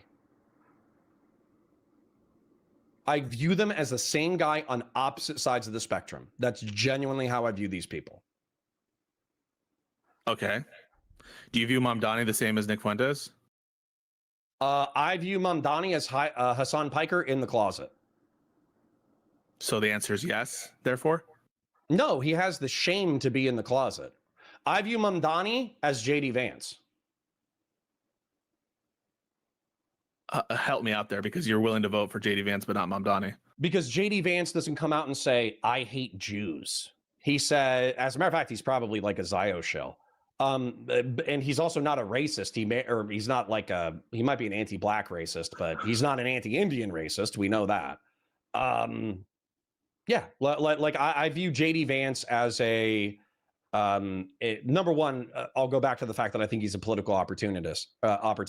But to the degree that he is like a post-liberal and anti-liberal, like because he said that before in like briefings and shit, to the degree that he's a post-liberal, I think that he is infinitely more tepid than Curtis Yarvin or Nick Fuentes. He is a tepid, palatable version of an extremist ideology. I think Mamdani is a tepid, palatable version of an extremist ideology. Of someone like Fuentes? Yeah, Fuentes is the extreme version. Hassan Piker is the extreme version. Mamdani is Muslim. What does that have to do with anything? Well, that seems to be pretty counter to Christian nationalism. Mamdani is pro-gay. Mamdani is not anti-Semitic. Yeah, I would say that. I think that's like populist opportunism, and also Hassan Piker is all those things. What about it? I never want to hear another thing about anti-Semitism from people who take the position that you just did. What do you? I never want to hear another word about anti-Semitism from people who are going to make a comparison as between Fuentes, who is talking about the problems of world Jewry and how it's not an Israel problem, it's a Jewish problem. And, you know, to the extent that they support Israel, they should be sent out of the country. And compared to who? Are you going to say Mamdani or you're going to say Hassan? Mamdani. Okay. Or Hassan. Okay. When has Hassan said something even 1% of that? Hassan was denying the rapes on October 7, 2023 and saying that there's no evidence for them despite reading a UN report that says that we have like eyewitness testimony, we have victim testimony, we have the autopsies of people who were shot in the back of the head and had their genitals burned, and we found a bunch of women tied to various stop signs in trees with their panties pulled down under their legs and their arms tied around these objects. And he was like, oh yeah, but they didn't get semen samples, so the rapes didn't happen. Okay, people who say that shit, like that you would, this quote, because I've heard this before, like the direct and circumstantial evidence point, which are really, really stupid points. There is direct evidence. Indirect evidence is only just like testimony of it, and there are people who testify to that effect. But I don't understand. So because he takes this view that these are the notion of mass rape or rape as a tool of war or something, that's the claim, right? That this is like rape as mass rape event, something like that, right? That this was a coordinated, attempted, volitional. He wants to say it's anecdotal rape. Well, hang on a second. So you're saying that his view on that, which I don't know what he said, and I'm not here to defend people who do this kind of quibbling about direct circumstantial evidence, and I would need to have the video proof of this or that, which by the way I would consider to be circumstantial. I basically think anything that isn't like direct witness testimony is circumstantial evidence. People will say things like only direct evidence matters when some of the strongest evidence, DNA is circumstantial evidence. It's not direct evidence. It's circumstantial evidence. So all that shit is fucking stupid. But you're comparing that view, which has to do with like, have they proved to your satisfaction or to Hassan's satisfaction the existence of mass coordinated rape as an intentional tool and strategy on October 7th? And you're saying that is comparable in terms of its anti-Semitism to Nick Fuentes's explicit anti-Semitism regarding world Jewry. Even we could even shift it away from anti-Semitism, because I don't think I moral frog about anti-Semitism too much, because oftentimes it's like conflated with anti-Zionism. So I don't even know if I moral frog about it that much. The terrorism apologia that Hassan Piker does is repugnant enough. I don't even like I'm really not trying to shift away from the argument. If you want a concession that Nick Fuentes is a virulent anti-Semite, and that is categorically different to be an anti-Zionist, and you think that anti-Zionism is philosophically more defensible, and that Hassan Piker denying mass rape, but maybe making evidentiary concessions to anecdotes of rape, that Nick Fuentes is worse in reference to anti-Semitism, I could concede that in my point. I would still make a separate. Yeah, it's not even arguable, right? Look at all the comments. I think it's arguable. But I'm not Jewish. I just want to say I'm not Jewish. I was baptized in the Catholic Church. I'm Hispanic, and notwithstanding that, whenever there are people, repliers to saying "shut up, Jew," things like that, do I think? Where are those coming from? Are the "shut up, Jew" comments or the happy merchant memes? Are they coming from the super far left communities? Most of the time, no, they're coming from the Groyper communities. And this guy, I feel like you might be blind on this issue. Power. He's close to power in a way. I feel like you're blind on this issue. Okay. Sorry, real quick. Right. They're not going to say "shut up, Jew." They're going to say "shut up, Zionist." But then within the same breath or the same paragraph or the same video essay, they're going to say 80 to 90% of Jews and 98% of Jews in Israel and 80 to 90% of Jews in the diaspora are Zionists. So they're not saying all Jews, because they have 20% of the diaspora population and 2% of the Israeli population that are anti-Zionist. So they're not talking about all Jews. They're just talking about 80% of the diaspora population and 98% of the Israeli population. And they'll use that as an invective insult. So, I mean, that's interesting, because I heard you just then say that JD Vance is like a Zio shill. Did you say that? I think so. I would have to check, but I'm pretty sure most of the Trump admin is Zio shell. Was that you signaling a dislike and disdain for Jewish people and conflating that issue? What were you doing there? No, I think that there's an actual I think there's a legitimate difference between Zionism and being a Jew. And I think that the 20%, if you called that 20% of diaspora Jews and that 1 to 2% of Israeli Jews Zionists, they would actually just definitionally not be the case. So I think there actually is a categorical difference. And then also Zio shill, what I'm trying to communicate there is that there are things that Israel does that are definitely criticizable, that would be criticized of any other nation state. And yet it seems like there are Americans who are either paid or politically incentivized to never criticize the state of Israel. And that's what I would define as a Zio shill. So when you call someone a Zio shill, you're not being anti-Semitic. That's correct? Sorry, 1 second. I muted myself, so I didn't have the ability to answer. I don't care if I'm being anti-Semitic by any. I didn't ask if you're being. I didn't ask if you cared about being anti-Semitic. I don't think I'm being anti-Semitic. I wouldn't be surprised if some people called me anti-Semitic. But to be honest, your view is that you're not being anti-Semitic when you. I don't think I have an antipathy. I don't think I have an antipathy towards Jewish people. No. If anything, I'm like a philo-Semite. I probably give Jews too much of a pass. Did say something? You're roboting a little bit. All right, 1 second. Give me a second. Oh. Hang on. I will try to fix this.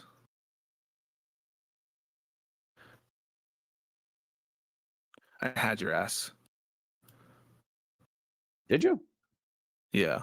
Is this better now? Hello, hello. Testing 1 2 3 1 2 3. Yeah, you sound good now. Okay, so where were we? What I was saying was, you don't think you're being anti-Semitic when you call the sitting vice president a Zio shill, and if Hassan were to say the same thing about, just say for instance, Ethan Klein, or to say for instance Chuck Schumer, do you think that that would be anti-Semitic under your lights? Kind of. And the reason why specifically, if you'll indulge me a second, Ethan Klein has said that he wants a two-state solution. He said that he doesn't endorse the war crimes of the IDF. He said that he wants the IDF to withdraw from Gaza and the West Bank. He says that he not only condemns the settlements. Israel. JD Vance has said that we need to take a more America First policy, and that we can't be pushed around. He has praised Donald Trump for not being pushed around by Israel. JD Vance has signaled in the past that he's more critical of Israel than Donald Trump. So, are you saying this hypothetically, or are you saying this actually? These are all true things I just said. Well, number one, I don't know if those things are true. Number two, I would say that Ethan Klein, in my opinion, has about the only, it's not even a sane position, because he actually has argued in the past that he thinks that West Bank settlers, even civilians, even women and children, can be treated as military targets.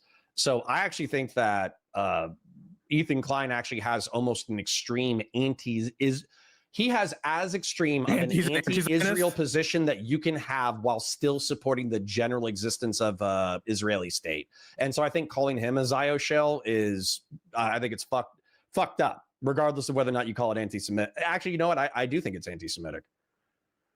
You're taking somebody who's potentially an ally and you're calling them as bad as someone who wants to annex the West Bank and annex Gaza.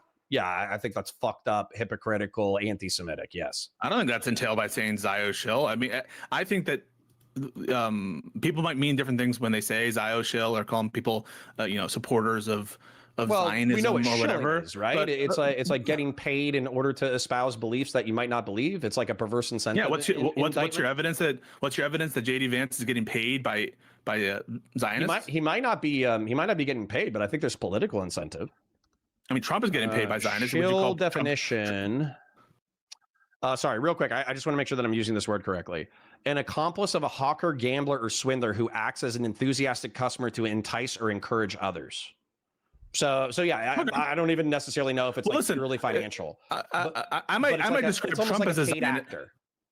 I might describe Trump as a Zionist shill in that he's literally taking money.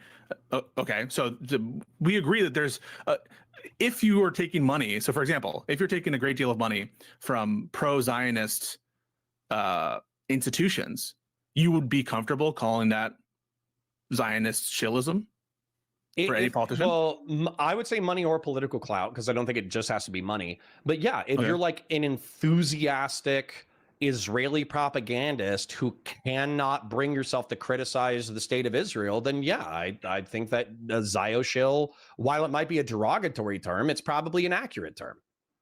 Okay. Well, this is such a derail from the broader point that you could take this view that JD Vance is less racist or just as racist, or like put the racism shit to the side, and put the shillism thing to the side, and put the technology stuff to the side, on just the basic premise of ordered liberty and the Constitution and rule of law. Shouldn't that be like our guiding star? And the mere fact that you're willing to abide someone who is demonstrably proven, not just in your fantasies about Mao and your fantasies about Stalin and your fantasies about the gulags that are imminently upon us in the United States of America, but actually proven in multiple different instances that they're willing to totally disregard the rule of law, the fact that you're willing to abide these people and consider them in the future as potential votes, that can't be correct on your view that the liberty and framework of this country matter the most. If you were okay, so number one, I think that you classifying threat to liberty as like a decent motivator, I think that's true. I think that would actually be my calculus. My legitimate calculus would be who is the bigger threat to American liberty, and then I would actually make a like a consequentialist calculation. In what world is that Newsom over JD Vance? Okay, we should probably make this a totally separate discussion. But I would say that you guys just don't believe in the power of the Second Amendment. You just don't. You just don't believe in the power of the Second Amendment. And if you check Federalist 29, if you check Federalist 46, I would strongly recommend before we have a discussion about the Second Amendment, you should read Federalist 29 and Federalist 46. Why do you value the Second Amendment over the First Amendment? Because the First Amendment, the policies of like shipping people off because of their support for Palestine. Vance is in support of impeaching judges and removing them because they come to decisions that he doesn't agree with on the law. He has argued as recently as this year that at a certain point we have to start talking about not listening to the courts when they're ordering the president. So why is the Second Amendment getting this extra bit of counter protection than like basic First Amendment, basic rule of law, basic structure of our government? Like, you understand that the only reason that any of the rights are able to be applied is if we have a robust separation of powers. You can't raise a Second Amendment claim if you don't have access to courts that can actually stop the excesses of whatever government you're talking about. So as a starting principle, you should be more concerned with separation of powers, the taking of complete unilateral control by one branch, and the distortion of the framework, right? The Bill of Rights are an afterthought.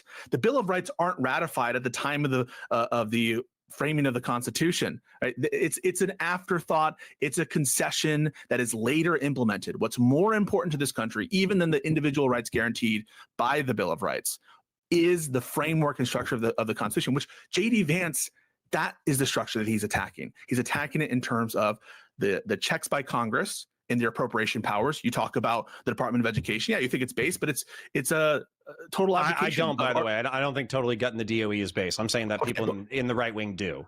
Okay, but JD Vance is ignoring, along with the Trump administration, the commands of Congress. They're ignoring the commands of courts, and they're saying, hey, we might not even listen to it. That's a bigger threat to your Second Amendment than any legislation that a Democratic president's going to propose. Because at a bare minimum, a Democratic president who proposes that legislation, they're going to listen to the courts when they strike them down, similar to what Biden did with the student loan stuff. And so you should be much more concerned. If you're really Second Amendment pilled, you should be much more concerned about a government that's willing to ignore court orders, because how else are your Second Amendment rights going to be vindicated? Okay. And actually, this gets to like a structural belief issue that I think will remain a gulf among between us, because I don't think I'm changing my opinion anytime soon. I doubt you're changing your opinion anytime soon. Okay, so what I heard, and I'm really not trying to straw man you, is you're saying that the threats to governance, procedure, the Constitution, the way our system works, that is more important than a right enshrined, decades after the formation of the country? Like, weren't we under the Articles of Confederation? No. So before it was the Bill of Rights? How long were we under the Articles of Confederation? Yeah, the Articles of Confederation lasted for, I don't know, 5, 6, 7, 8 years, something like that, maybe a decade. I'm not sure. So I thought it was like 20. The Constitution was ratified in 88 or 1788, and it was enforced in 1789. And so 8 years there. So okay, sorry. I thought, but this is decades plural, not a single decade. No. This is all after. First comes the Constitution, and close in time in the first Congress, they passed the Bill of Rights and they ratify those. But what I'm trying to say is, they're just, listen to Scalia on this point, because it is important. They're just words on paper. What are rights? Right? Like, rights. No, that's what I was about mean to say. Anything. They don't mean anything if they're not enforced by actors and if they're not respected. And so in order to have First Amendment, Second Amendment, due process, all this stuff, these guarantees, it presupposes a robust structure of separation of powers where the government is going to actually adhere to their promises on paper. And that is the foundation that someone like JD Vance and Trump is attacking. We're not disagreeing on this. Okay. But that's why it's more important to protect that than it is any particular right. Okay. Let me address the Second Amendment right after what I address next. Okay. So you're saying that Donald Trump and JD Vance have, and I agree, attacked the foundational social contract by which we abide, and I agree. And effectively, what I view the Republic as, and what I view liberal democracy and the United States government and our society as, is, and I don't think you'll disagree with this. I think you actually just said this, that it's effectively a game. Right, we're playing a social game together, and the game only functions as long as we have willing players. And the problem with the game right now is that Donald Trump, JD Vance, Steve Miller, and a whole bunch of other people are saying we are not going to follow the rules of the game until you force us to at the barrel of a gun / court. And it's not just them. Peter Thiel explicitly said, like, we're in a post-constitutional era. I don't believe in democracy. I think it's stupid. These are people that you're potentially endorsing as the next set of leaders, at least better than someone like Gavin Newsom. No. I wouldn't endorse Thiel. But if you also watch Thiel's interviews, because I've watched a couple of them now, he's exhausted by the DC game. He doesn't have the will to power. He doesn't have the desire to be a fascist dictator. He's actually like, in the interview with Ross Douthat, he actually says, yeah, man, I back Trump super hard. I back JD Vance super hard, but DC has frustrated me so much in how little we've been able to accomplish that I'm not even sure if I'm interested in politics anymore. I think I'm going to go back to my little fucking hovel and play with my toys. You say that, though. He still has his contracts. He still has Palantir. He still has all that stuff. But sure, even put this, he can change his mind real quick. Maybe it's not Thiel. None of these people believe in the rules of the game as you've described. They all believe that those systems need to be ignored. Maybe you can abuse them to the extent that it's beneficial for you, and you can like cite them as a token thing, but they don't care about those rules. And that is the key difference between someone like Gavin Newsom and, like, what's the worst thing that Gavin Newsom has done in terms of rule respecting? He didn't follow his own COVID regulation and like went to have dinner. But like, name another. Hold on. Let me get to the Second Amendment part then, because this is the through line. The Second Amendment is the when people stop playing the game, private arms are how we build a new game. So eliminating private arms, the only reason why, like, and this is actually like a libertarian conservatarian perspective. The only reason why, and of course you guys, well, not the only reason why. The reason why people would be wanting to take away private arms in their entirety or regulate them to the point that they were not a factor is if they no longer wanted to play the game. And so this is one of the things that, like, Democrats frustrate the fuck out of me on, is like, why are you talking about, like, for instance, Adam Schiff, why are you talking about an assault weapons ban when you think we're on the verge of a fascist takeover? What the fuck are you talking about? Because arms is how you reset the game and play a new game. So why are you taking away that tool? That's the dumbest thing possible. And until left-wingers and liberals, because I actually think that they're to some degree like allergic to violence, until you realize that righteous violence is what makes our game work, and until you're willing to engage in righteous violence to perpetuate the game and to start a new game, God forbid it all falls apart, we are not on the same moral foundations. So you think that the fact that people like Schiff are targeting gun rights by doing this assault weapons ban, I'll have you know who else supported an assault weapons ban? Kamala Harris. But you made a calculation. You made a calculation that because I didn't think she was going to get it through. Right. So why isn't that operative now? Why isn't that operative under a proposed President Newsom? Because I'm going to evaluate it as it comes, and ideally by having conversations with people like you. I know I only have 100 live viewers, although, like I said, they're incredibly generous. Like the stream, share it with your friends, engage with chat, super chats if you got them, memberships if you got them. The goal, of course, is to be a 6-figure or maybe eventually like a 7-figure creator, right? That's the goal. The goal is to be Tucker Carlson. The goal is to be Destiny. The goal is to be Hassan Piker. The goal is to not just have internet influence, but to have conversations with real power brokers and change their minds about the way they think about the world. So with Gavin Newsom, you're just going to have to accept the fact that I think that liberals are wrong. They are incorrect in what power is and how to wield it.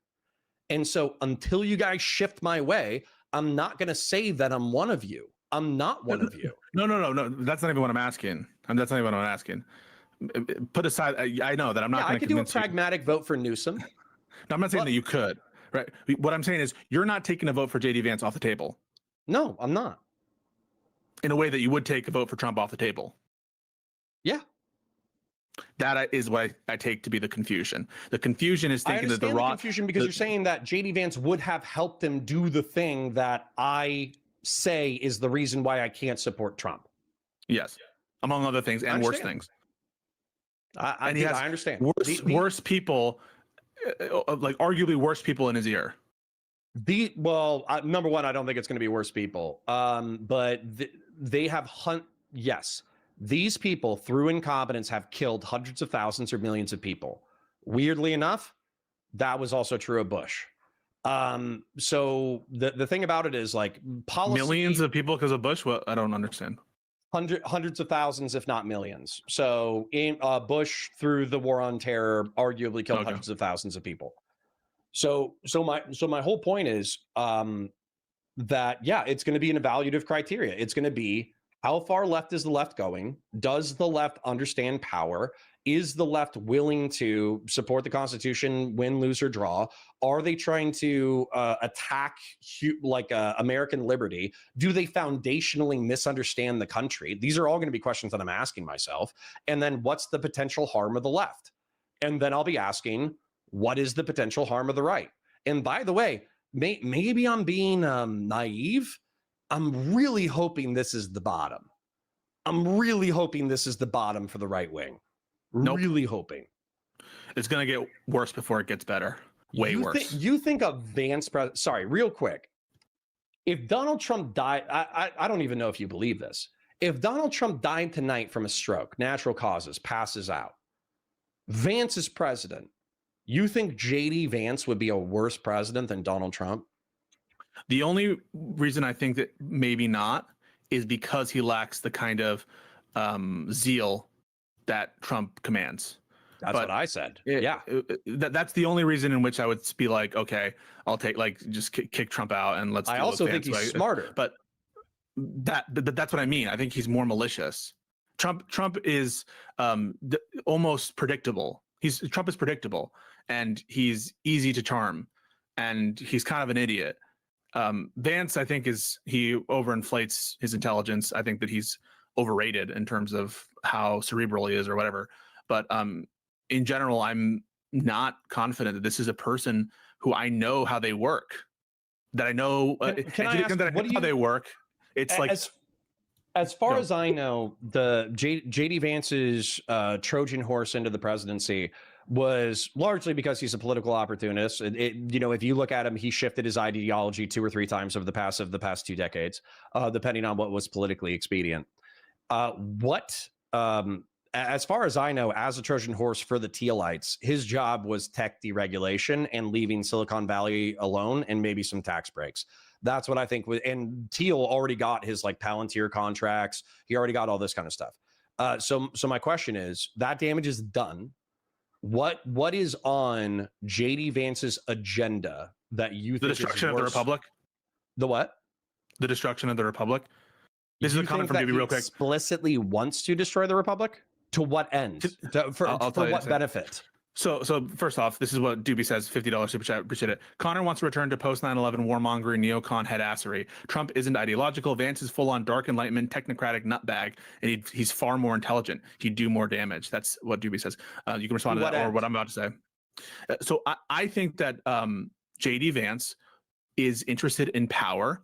I think that he's interested in breaking apart the constraints on that power, and he's interested in accumulating more wealth and authority for himself and for his friends. That's what he's interested in.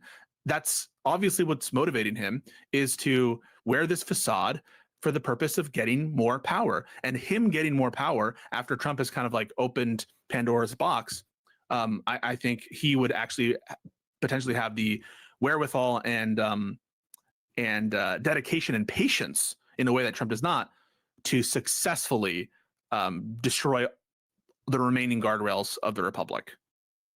So sorry, I'm not trying to put words in your mouth, but I'm kind of hearing this. You think that it's power for power's sake?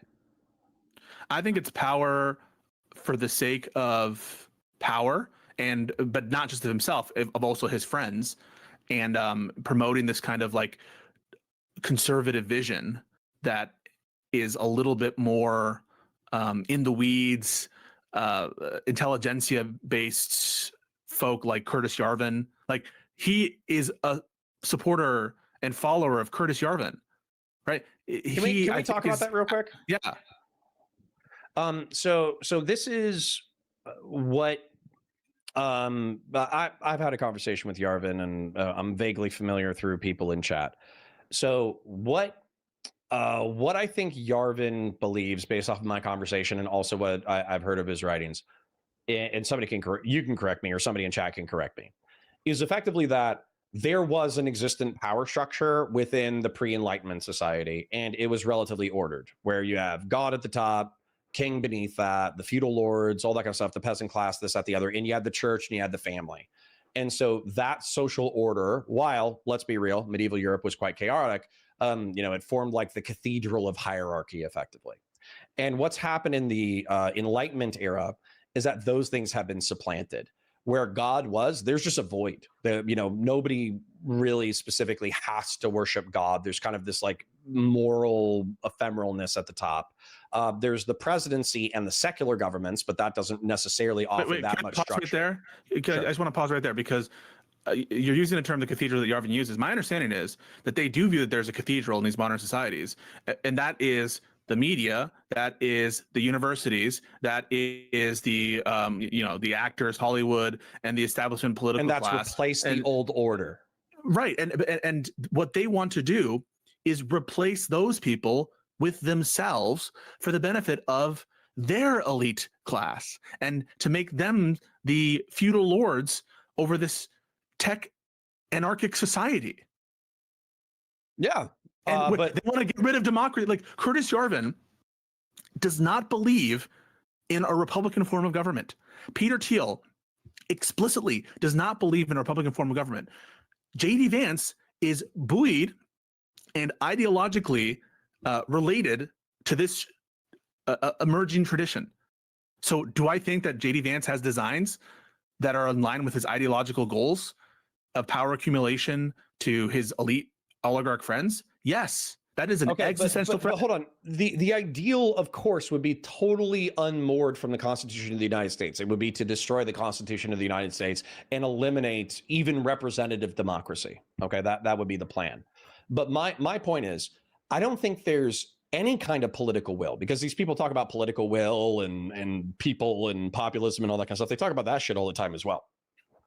I don't think there's any kind of political will to reinstantiate a monarchy. I don't think there's any political will to actually repeal the 19th Amendment or the 14th Amendment. I don't think there's any political will to repeal the First Amendment of the United States. And I think if they ever tried, that would create such a catastrophic political backlash that they would be swamped and kicked out of power almost immediately. I think our republic is powerful enough to kick those people out. Same way, by the way. But it's not powerful enough to withstand arguably unconstitutional gun law? No. So this is like this is a difference in what I'm talking about. Is that because I don't think the Thielites are capable of realizing exactly what you said. I don't think they're capable of destroying the Republic of the United States, and I don't think there's any popular will for it. I think that they would govern infinitely more technocratically, where effectively what they would do is they would carve out a deregulatory niche for Thiel and for Musk as tech feudal lords to have reduced taxes and government subsidies and deregulation so they can pursue their like transhuman dreams. That's not desirable. Gavin wouldn't do that. And the thing he would do... Why would you give a fuck if Elon Musk fucked off to Mars? Why would you give a fuck if Peter Thiel created gay cat boys that he kept in his basement? They're going to spend all of... So one, they're not going to be successful. They're going to spend all of our money and time trying to fail at that, and they're going to waste all of the potential things that we can do right now, and basically accumulate wealth for themselves at the cost of everything that we care about. And we have to basically live according to the whims of these egomaniacal crab people. I'm sorry. If I added up all of the subsidies and tax breaks for Elon Musk, how much of the federal budget am I going to hit? As a percentage? Yeah. That's not, it's marginal compared to the overall budget. Is it going to be piss in the ocean? So can we assume that like Thiel's how much do you think a boy gay project is going to cost? What? How much do you think a Mars project is going to cost? And even if it were just $100 billion or $200 billion, fuck that. That's all of the USAID budget. It's more than it. What's the USAID budget? It was $10 billion for PEPFAR and USAID. $30 billion. I'm sure. And let's see, what's the budget for Starship? Budget for Starship. Starship. Elon. It's $5 billion in research and development to date. $5 billion to actually get to Mars with a human colony. Right. This is just on researching the Starship program. Right. You want to talk about getting to Mars? That's still piss in the ocean. Like, and by the way, we might not agree on whether or not we should be an extraplanetary species, but that aside, okay. So for you're saying that you think that the Peter Thiel, JD Vance, whoever, they're going to be trying to destroy the Constitution of the United States and fray it so badly that effectively we live in a new feudalist society, which I don't see the franchise going away. I don't see the Constitution of the United States going away.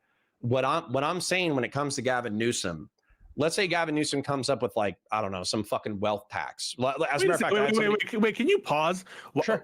Why didn't this convince you on Trump? I don't see the franchise going away with Trump, so I'll just vote for him. A lot of people did that. Yeah, a lot of people did do that. A lot of people in the center right did do that because I care about international affairs. I care about Ukrainians. I care about Africans. I care about believe it or not, I care about like republicanism. I care about whether or not republicanism and liberal democracy get spread across the world. And Trump was antithetical to that project. JD Vance is a nativist. Once again, like, dude, are you blind to the fact that you have pieces of shit on your side? Because that's what it sounds like. It sounds like you can't conceptualize of a left-winger so nefarious that a right-winger might be preferable. Well, the one left-winger that I know you'd vote for JD Vance over is Mamdani.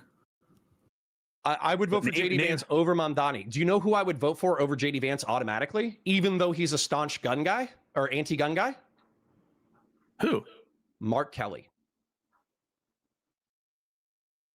You make no sense. You're going off perfect sense. You're going off vibes, and you're reinventing a framework to make sense of this bullshit. No. What are you talking about? No. Because he's a fucking former military guy.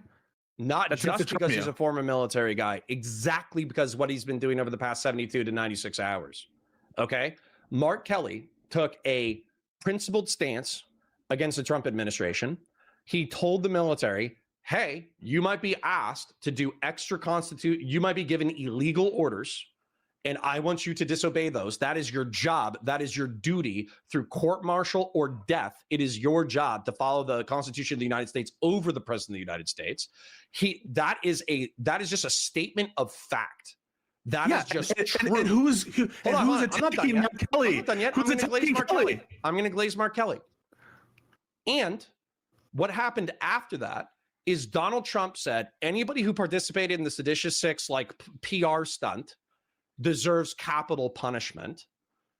The Secretary of War said, I'm going to call you back into service and I'm going to make you do a uniform inspection and I'm going to put you in front of a court martial and I'm going to take away your rank and I'm going to embarrass you and I'm going to fuck you over. And you know what Mark Kelly said?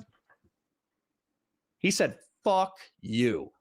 That's what he said. He didn't back down. He didn't sanitize it. He didn't make it polite. He said that his oath to the Constitution of the United States is greater than any pressure that the president of the United States or the vice president or the media establishment or or anybody could put on him.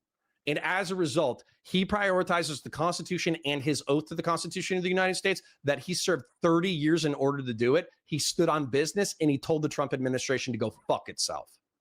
That's the kind of balls that we've needed, not just from Democrats. That's the kind of balls that we've needed from Republicans. And in my opinion, he's one of the few people who has actually stood on business within our representative body. So while I will admit that Gabby Giffords is a staunch anti-gun advocate, I would admit that he is probably anti-gun and he might even say the assault weapons ban shit. If you're saying that J.D. Vance is a Tealite neo-monarchist who's threatening the Constitution of the Republic of the United States, what Mark Kelly did in the past 96 hours overrides anything. Overrides almost anything that I could see doing. And I don't think he would be a socialist or a social democrat or any of that bullshit either. He would vote for Medicare for all, but that's not so. You would be like, but that's not social. It's not technically socialism. Maybe we could get away with it. I don't fucking know. Yeah, so to that extent, then Mamdani wouldn't be socialist either, because the only difference between him, I think he's hiding his power level. We've been over this. Okay, right. He's lying. Okay, so I'm glad that you're beaming with joy and pride at Mark Kelly's bravery at standing up and doing the right thing. I'm so glad about that. Who from the whole country who's attacking Mark Kelly? Can you name some people who are attacking Mark Kelly? All of the Republicans right now, except for 2 or 3 quiet people. And would that include J.D. Vance, who said that what they did was illegal? J.D. Vance is attacking Mark Kelly. So look at this, and let me finish this. Look at what Connor is trying to sell you. He's trying to tell you, I'm willing to put aside all of Mark Kelly's horrible policies on guns, which before was like, I had to really consider gun control as opposed to fundamental opposition to the Republican system. I'm willing to look at past because he's so brave in defending what the military is supposed to stand for and the principles of order, liberty, and no man being above the law. So he sells you that and saying, that lets me overlook all of the negative baggage of Mark Kelly, okay? But he doesn't have that same response in the negative to the very people who are attacking Mark Kelly, namely Trump and J.D. Vance, saying that what they're doing is criminal and illegal. So why is it that your intuition and your pride is bolstered so much that you're willing to overlook these otherwise disqualifying positions of Mark Kelly, but the attack which triggers this pride isn't enough for you to do the opposite with respect to those who are on the offense in this illegal sedition accusation? Tell me that. Yeah. Okay. So because once again, what is it? Evaluations of personality. I think that 99% of politicians aren't people. I think they're avatars of ideology. Okay. Mark Kelly, I think, is a person. I think he's a human being. I think he's probably, based off of his actions and his history, I think he's a man of honor. And I think that if he was trying to pass like legislation that I disagreed or whatever, he would be doing it from like a principled belief that he earnestly believed that this was the right thing. But also he's rooted in the Constitution of the United States to the point of death. Okay. He thinks that the Constitution of the United States is worth killing for. He thinks the Constitution of the United States and the free society that we live in is worth dying for. And he's proven it through his service. So yeah, I'm going to take that massively into account. Also, because he's a warrior, because he's a former warrior, because he's a fighter pilot, because he's an astronaut, because he's gone into danger, I think that I probably could sit down with Mark Kelly and we could talk about technocratic gun policy. And it wouldn't be this F-slurred liberal soy complete misunderstanding of power and politics. And you couldn't sit down with Newsom. He probably does understand power. He probably does understand weapons. He probably does understand the balance of power between the federal government and civilian populace. And you couldn't sit down with like Newsom or Tim Walz, who's also the kind of military type guy. No, because Tim Walz and Gavin Newsom have both made public statements that they don't understand power. They just don't. They don't. I don't know what you're referencing. They don't understand power. I'm referencing the fact that fucking Tim Walz thought that it was a good idea in order to show his firearms chops by going out in an orange vest with a 5-round shotgun in order to shoot ducks or quail or whatever the fuck. He doesn't understand power? Yes, because he doesn't even understand the fight. Dude, you have to understand how much of the right wing is rooted in the culture of firearms, and you have to understand how antithetical that was. You can say, oh my God, it doesn't matter. It doesn't matter. I'm not even talking about a culture that you're a part of. I am telling you, oh, he slung a shotgun over his shoulder. He put on an orange vest and went quail hunting. Isn't he one of you? No, he's not. Oh, Sean Ryan gifted Gavin Newsom a SIG P365 macro on his podcast, and Gavin Newsom talked about how he went shooting a couple of times with a 10-round magazine. No, that doesn't show me that Gavin Newsom or that fucking Tim Walz. You're language, because when people say they don't understand power, I usually don't think the first thing like they don't understand gun culture. But to you, power analysis and understanding power means following the niceties or the customs and norms or the safety instructions of gun culture and gun enthusiasts. No. I think power is often, very often, probably 9 times out of 10, maybe 10 times out of 10. I think power is predicated off of like a understanding of violence. Like we are a collaborative species. We are also a competitive species, and when collaboration ends, you have to be capable of violence. So when if you don't understand violence, then you don't understand politics. So you would say something like Conor McGregor, he understands power more than Gavin Newsom. No, because he doesn't know shit about guns because he's Irish. He also has an 80 IQ. Oh, shit. Okay. So let me change it up again. We'll say Dustin Poirier, he understands power in a way that Gavin Newsom never will. I don't. Is Dustin Poirier another MMA guy? Yes. Okay. Again, I don't give MMA guys a lot of credit when it comes to IQ. This is so weird. This is such a leap. I think the better explanation, you're gonna just, it is a leap.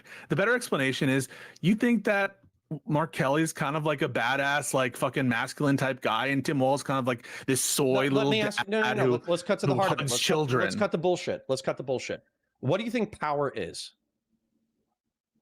It depends on the context in which you're using it. When we're talking about political power, what do you think political power is?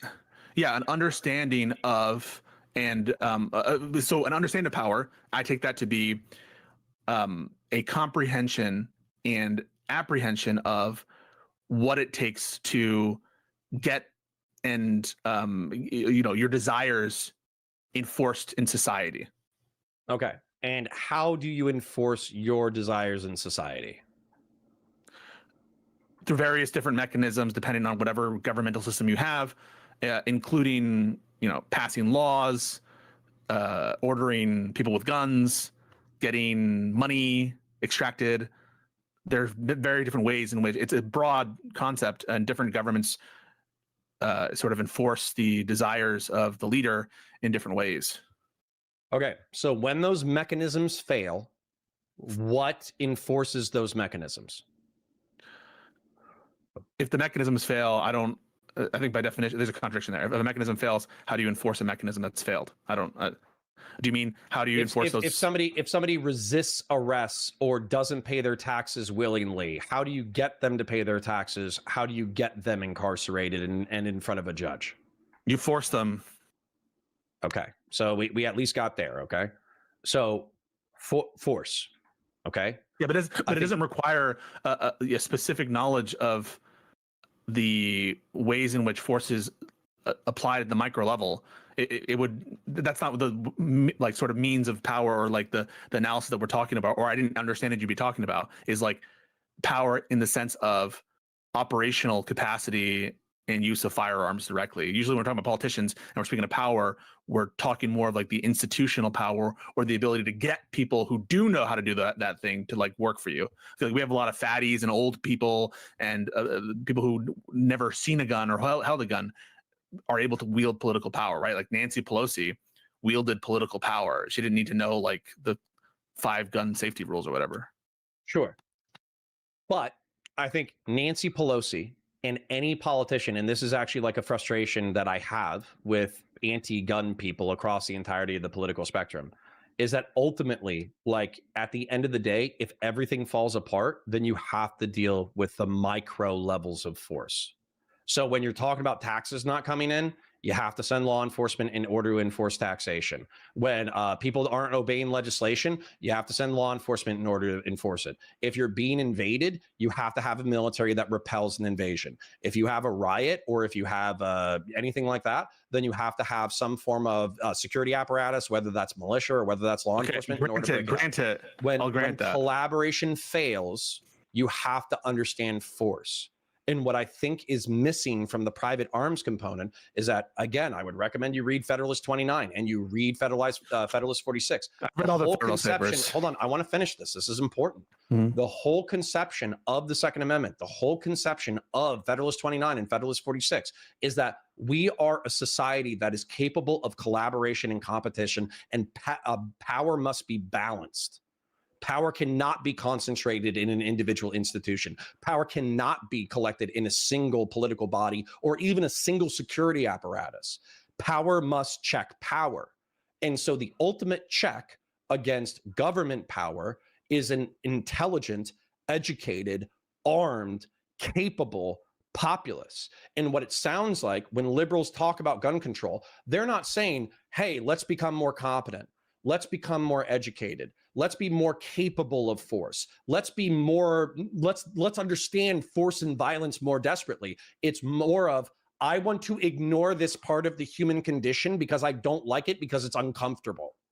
And the fact that we have people in power like Gavin Newsom, the fact that we have people in power like Joe Biden, Mr. Put 2 buckshot rounds through your front door so the bad guy doesn't come in, they don't understand the micro level of violence, and therefore they misapply the macro level of violence.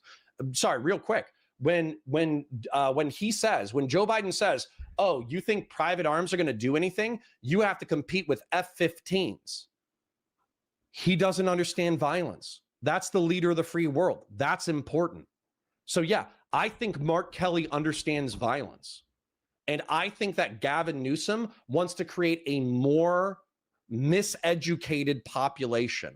So if there is a right winger who understands these things and is going to have better technocratic policy, I'm going to vote for them. If you want me to vote in some fucking soy-wristed F-slur who doesn't understand power, I'm not going to.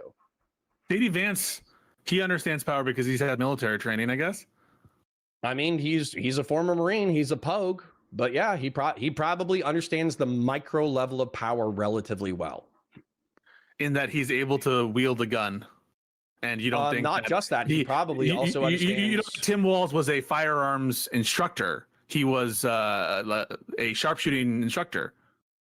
Okay, when you're talking about this, like, I could write you a fucking 10-page thesis paper on violence, like right now, and we could talk about like small arms squad tactics, combined arms warfare. We could talk about close air support. We could talk about insurgency tactics. We could talk about infantry. We could talk about maneuver warfare. We could talk about logistics. We could talk about all this kind of shit. You don't need to know all that in order to be president, but you should understand at least the basic level of where force emanates from. Got it. We have a big super chat from Doobie again. Power, this is a quote, power comes from the barrel of a gun. Mao and Connor, apparently. It seems like Connor thinks power lies with the people ordered to kill rather than the ones giving the orders. So he ironically doesn't understand power in the modern world. Response? No, incorrect. Once again. So Game of Thrones parable. There's a sellsword, there's a priest, and there's a king. And the sellsword is told by the king, hey, kill the other two, and a merchant, if I didn't mention the merchant. The merchant says, hey, kill the other two, I'll give you more gold than you've ever seen in your entire life.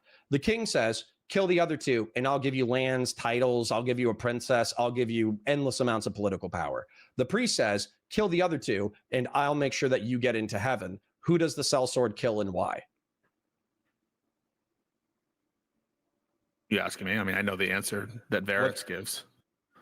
Okay, tell the chat the answer that Varys gives. He says, power's a trick. He doesn't even answer the question. It's a illusion. It's a shadow on the wall. No. Power is where one believes it resides. Power is where people believe it resides. Yeah, okay, so if we believe it resides in the I, Constitution of the United States, it resides in the Constitution of the United States. If it resides with Donald Trump, it resides with Donald Trump. If it resides in the barrel of a gun, it resides in the barrel of a gun. The gun is the check against the other ones. Oh, you think that that's the conclusion that you draw? I mean, it's where it's no. Is the cell sword has all the power? Weirdly enough, isn't the whole point?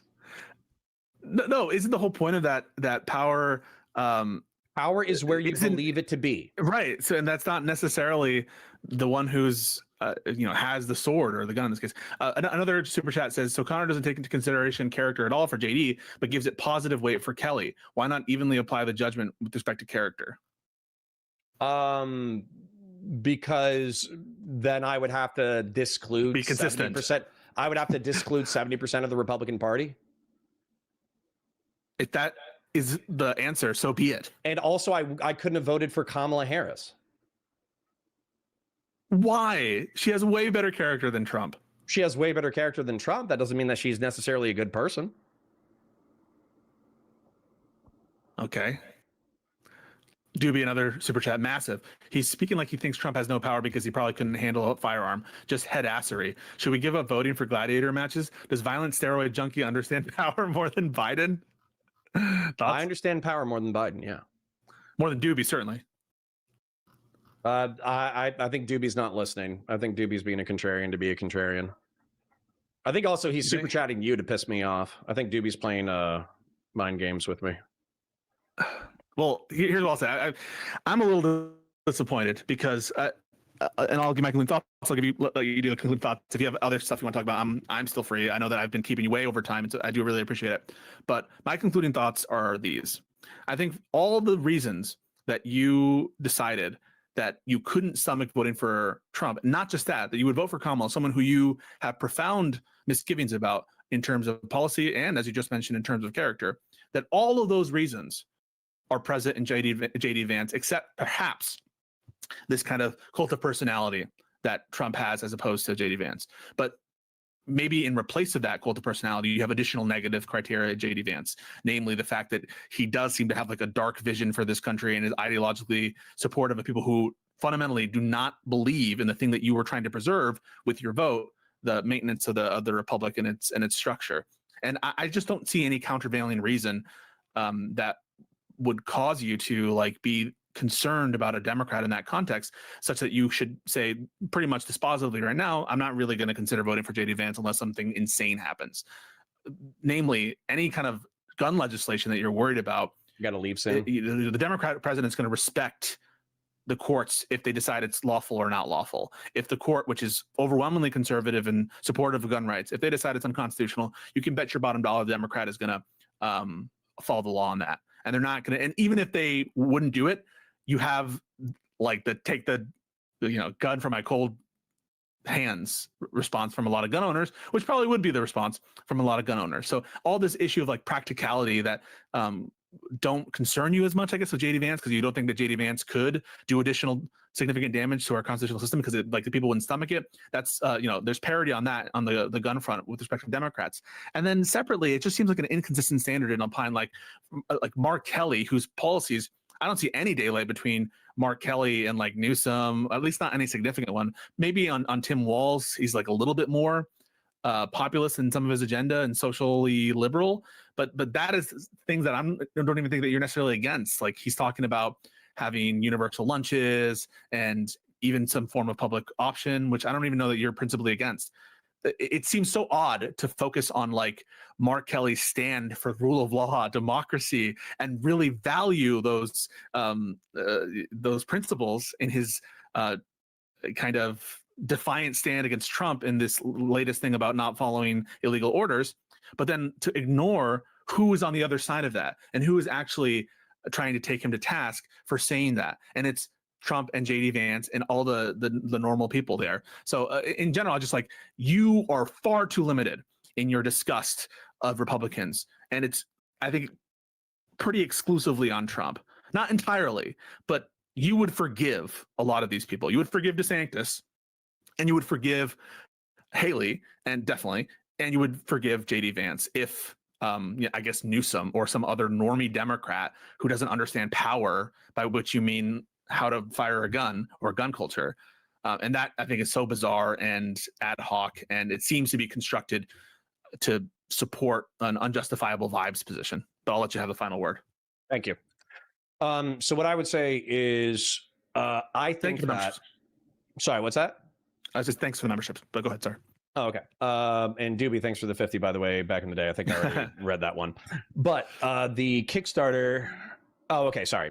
Doobie with the 50. It's called the Dark Enlightenment because it's explicitly opposed to the principles of the Enlightenment, anti-democracy, anti-equity, anti-equality, anti-liberalism, either rule versus the rule of the masses. Elite rule versus the rule of the masses. Okay, so what I would say is I don't like direct democracy. I'm not an egalitarian. I do like liberalism because I like maximal human freedom, but we do disagree on where that line is. And then I do think that elites should rule compared to the rule of the masses. So once again, like I might be more elitist than people want to give it credit for. Okay, so let's talk about this. I think that the political sands are shifting beneath our feet.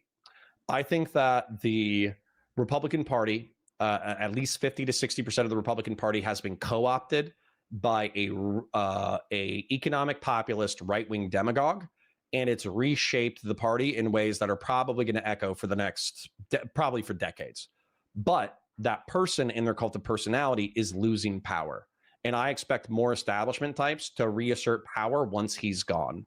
What I mean by that is I expect the Republican Party after Trump's gone to be more technocratic. I expect the neoconservatives to be louder. I expect the libertarians to be louder. I expect the, even within the right wing, the MAGA coalition, there are right-wing economic populists and there are tech feudal bros. It's a totally contradictory hodgepodge of schizophrenic ideas. And what's going to happen is when the king is gone, all these political factions are going to vie for power. I want to vie for power within that structure because I think that republicanism in its ideal form actually can be a just ruling, governing philosophy. One of the things that I have problems with liberals, and it even happened in your closing statement, is that I think that because you guys are so dismissive of force or power at the local level, at the individual level, that you don't understand how it's systematized. You don't understand. So power is where people believe that it resides. But if government officials don't understand that actual force resides within the security establishment might rebel against the population and steal political power. Same thing where if you don't believe that like farmers don't have the capacity, the ability to effectively stop growing food, and they could fuck up your logistics chain, so they could fuck this, that, the other up. The whole point is power resides in many places and in many forms, and it is where we believe it to be. However, my point is that power is oftentimes best when it's diffused by many people. Where when you have 400 million guns, you got 330 million citizens. You probably have 3 to 10 million veterans who are sworn to the Constitution of the United States. You probably have 2 million active service members who are either reservists or not, who are loyal to the Constitution of the United States. That's how you perpetuate a republic. And what frustrates me about what Pisco said, what frustrates me about what many liberals say, is because violence is vulgar, because it's mundane, because it's for the plebiscites, because it's for stupid people who didn't get a college degree, they don't understand it. They don't understand it. They disdain it. They think it's like they think that it's for the barbarians who serve society. They don't understand how much of their society is predicated on violence, and so as a result, I think that ignorance is part of the reason why they also have disdain for the Second Amendment. I think it's why they have disdain for the Founding Fathers. I think it's why they have disdain for libertarians and to some degree, the liberal project. And I think that when you see a death by 1,000 cuts by left-wing people, it's often because of this misunderstanding of power. I'm looking forward to the next conversation about it. But once again, this is not something that I'm going to change on anytime soon. Oh, sorry, Mark Kelly versus JD Vance. Yeah. Mark Kelly versus the other Dems. Sure. Mark, let me do Mark Kelly versus JD Vance, Mark Kelly versus the other Dems, and then let's close it out. So, Mark Kelly versus JD Vance. The reason why I would potentially pick JD Vance over another Democrat is because you guys are normalizing people like Mamdani. You're normalizing progressives and socialists and communists, and to some degree, their talking points. I hear endless Hassan Piker apologia within even the liberal sphere. And so as a result, I'm wildly uncomfortable with you guys normalizing what I view as revolutionary leftists. I'm not kidding. It makes me wildly uncomfortable. They're normalizing groypers. JD Vance is normalizing groyperism. Yeah, I view it as a mirror. I view it as a mirror. And so the lack of awareness that you guys have, where you seem to be normalizing extremism, I find repulsive, naive, stupid. So that's frustrating for me. And so if there was somebody who was listening to Hassan Piker, stealing Hassan Piker's talking points, being a social democrat in the streets, but being a socialist in the sheets, I'm going to pick a right winger, because you know what? In a techno-feudalist society, I'm still going to do okay. I'm a smart guy. I'm white. I'm cis. I'm het. I'm male. I'll do fine in techno-feudalist anarchic. I'll do fine in Ancapistan. You guys won't. Okay. So maybe you should present me with a better option. The better option, by the way, is Mark Kelly.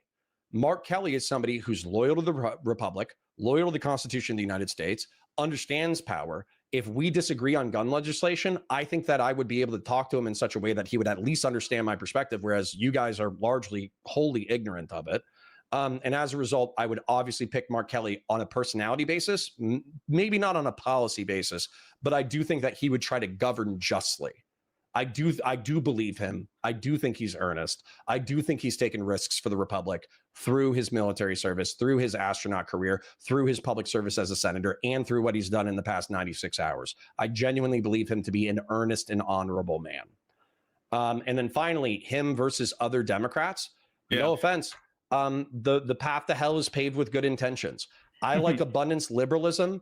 If Gavin Newsom becomes a gun centrist, abortion centrist, abundance lib, I'll vote for him. If he becomes a white guilt, CRT, DEI, progressive gun control advocate, I'm not going to vote for him.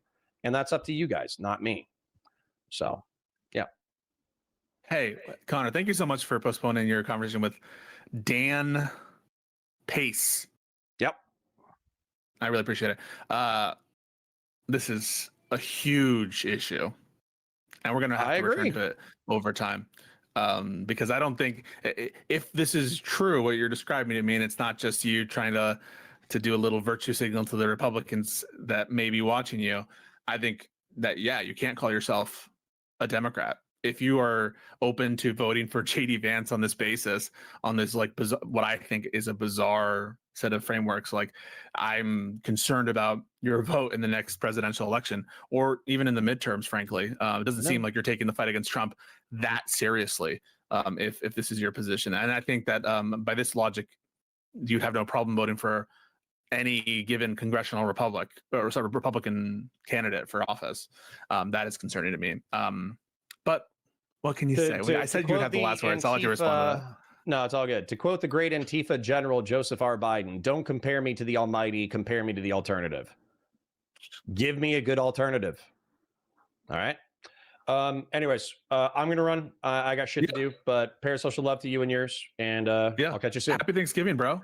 See you later. Happy Thanksgiving. Follow Connor. Follow Valor Media Networks and follow Counterpoints 40K. If you want to see Counterpoints' 40K takes, Counterpoints Politics, if you want to see Counterpoints' 40K takes, and Counterpoints Star Wars, if you want to see his Star Wars takes. Yep. Counterpoints Sci-Fi, Counterpoints Star Wars, Counterpoints 40K, and Counterpoints Politics, and Valor Media Network. I know it's a lot of channels, but we do get stuff on all channels. You should just put all the politics in the 40K channel, because it's the same thing. I tried that. They didn't like it. So yeah. All right. Much love. Much love. See you later. See you, bud. Okay. You know what's funny? I tried having this conversation with Destiny about power, and he agreed with me. I'll try it again this Saturday. Have a good one. Bye.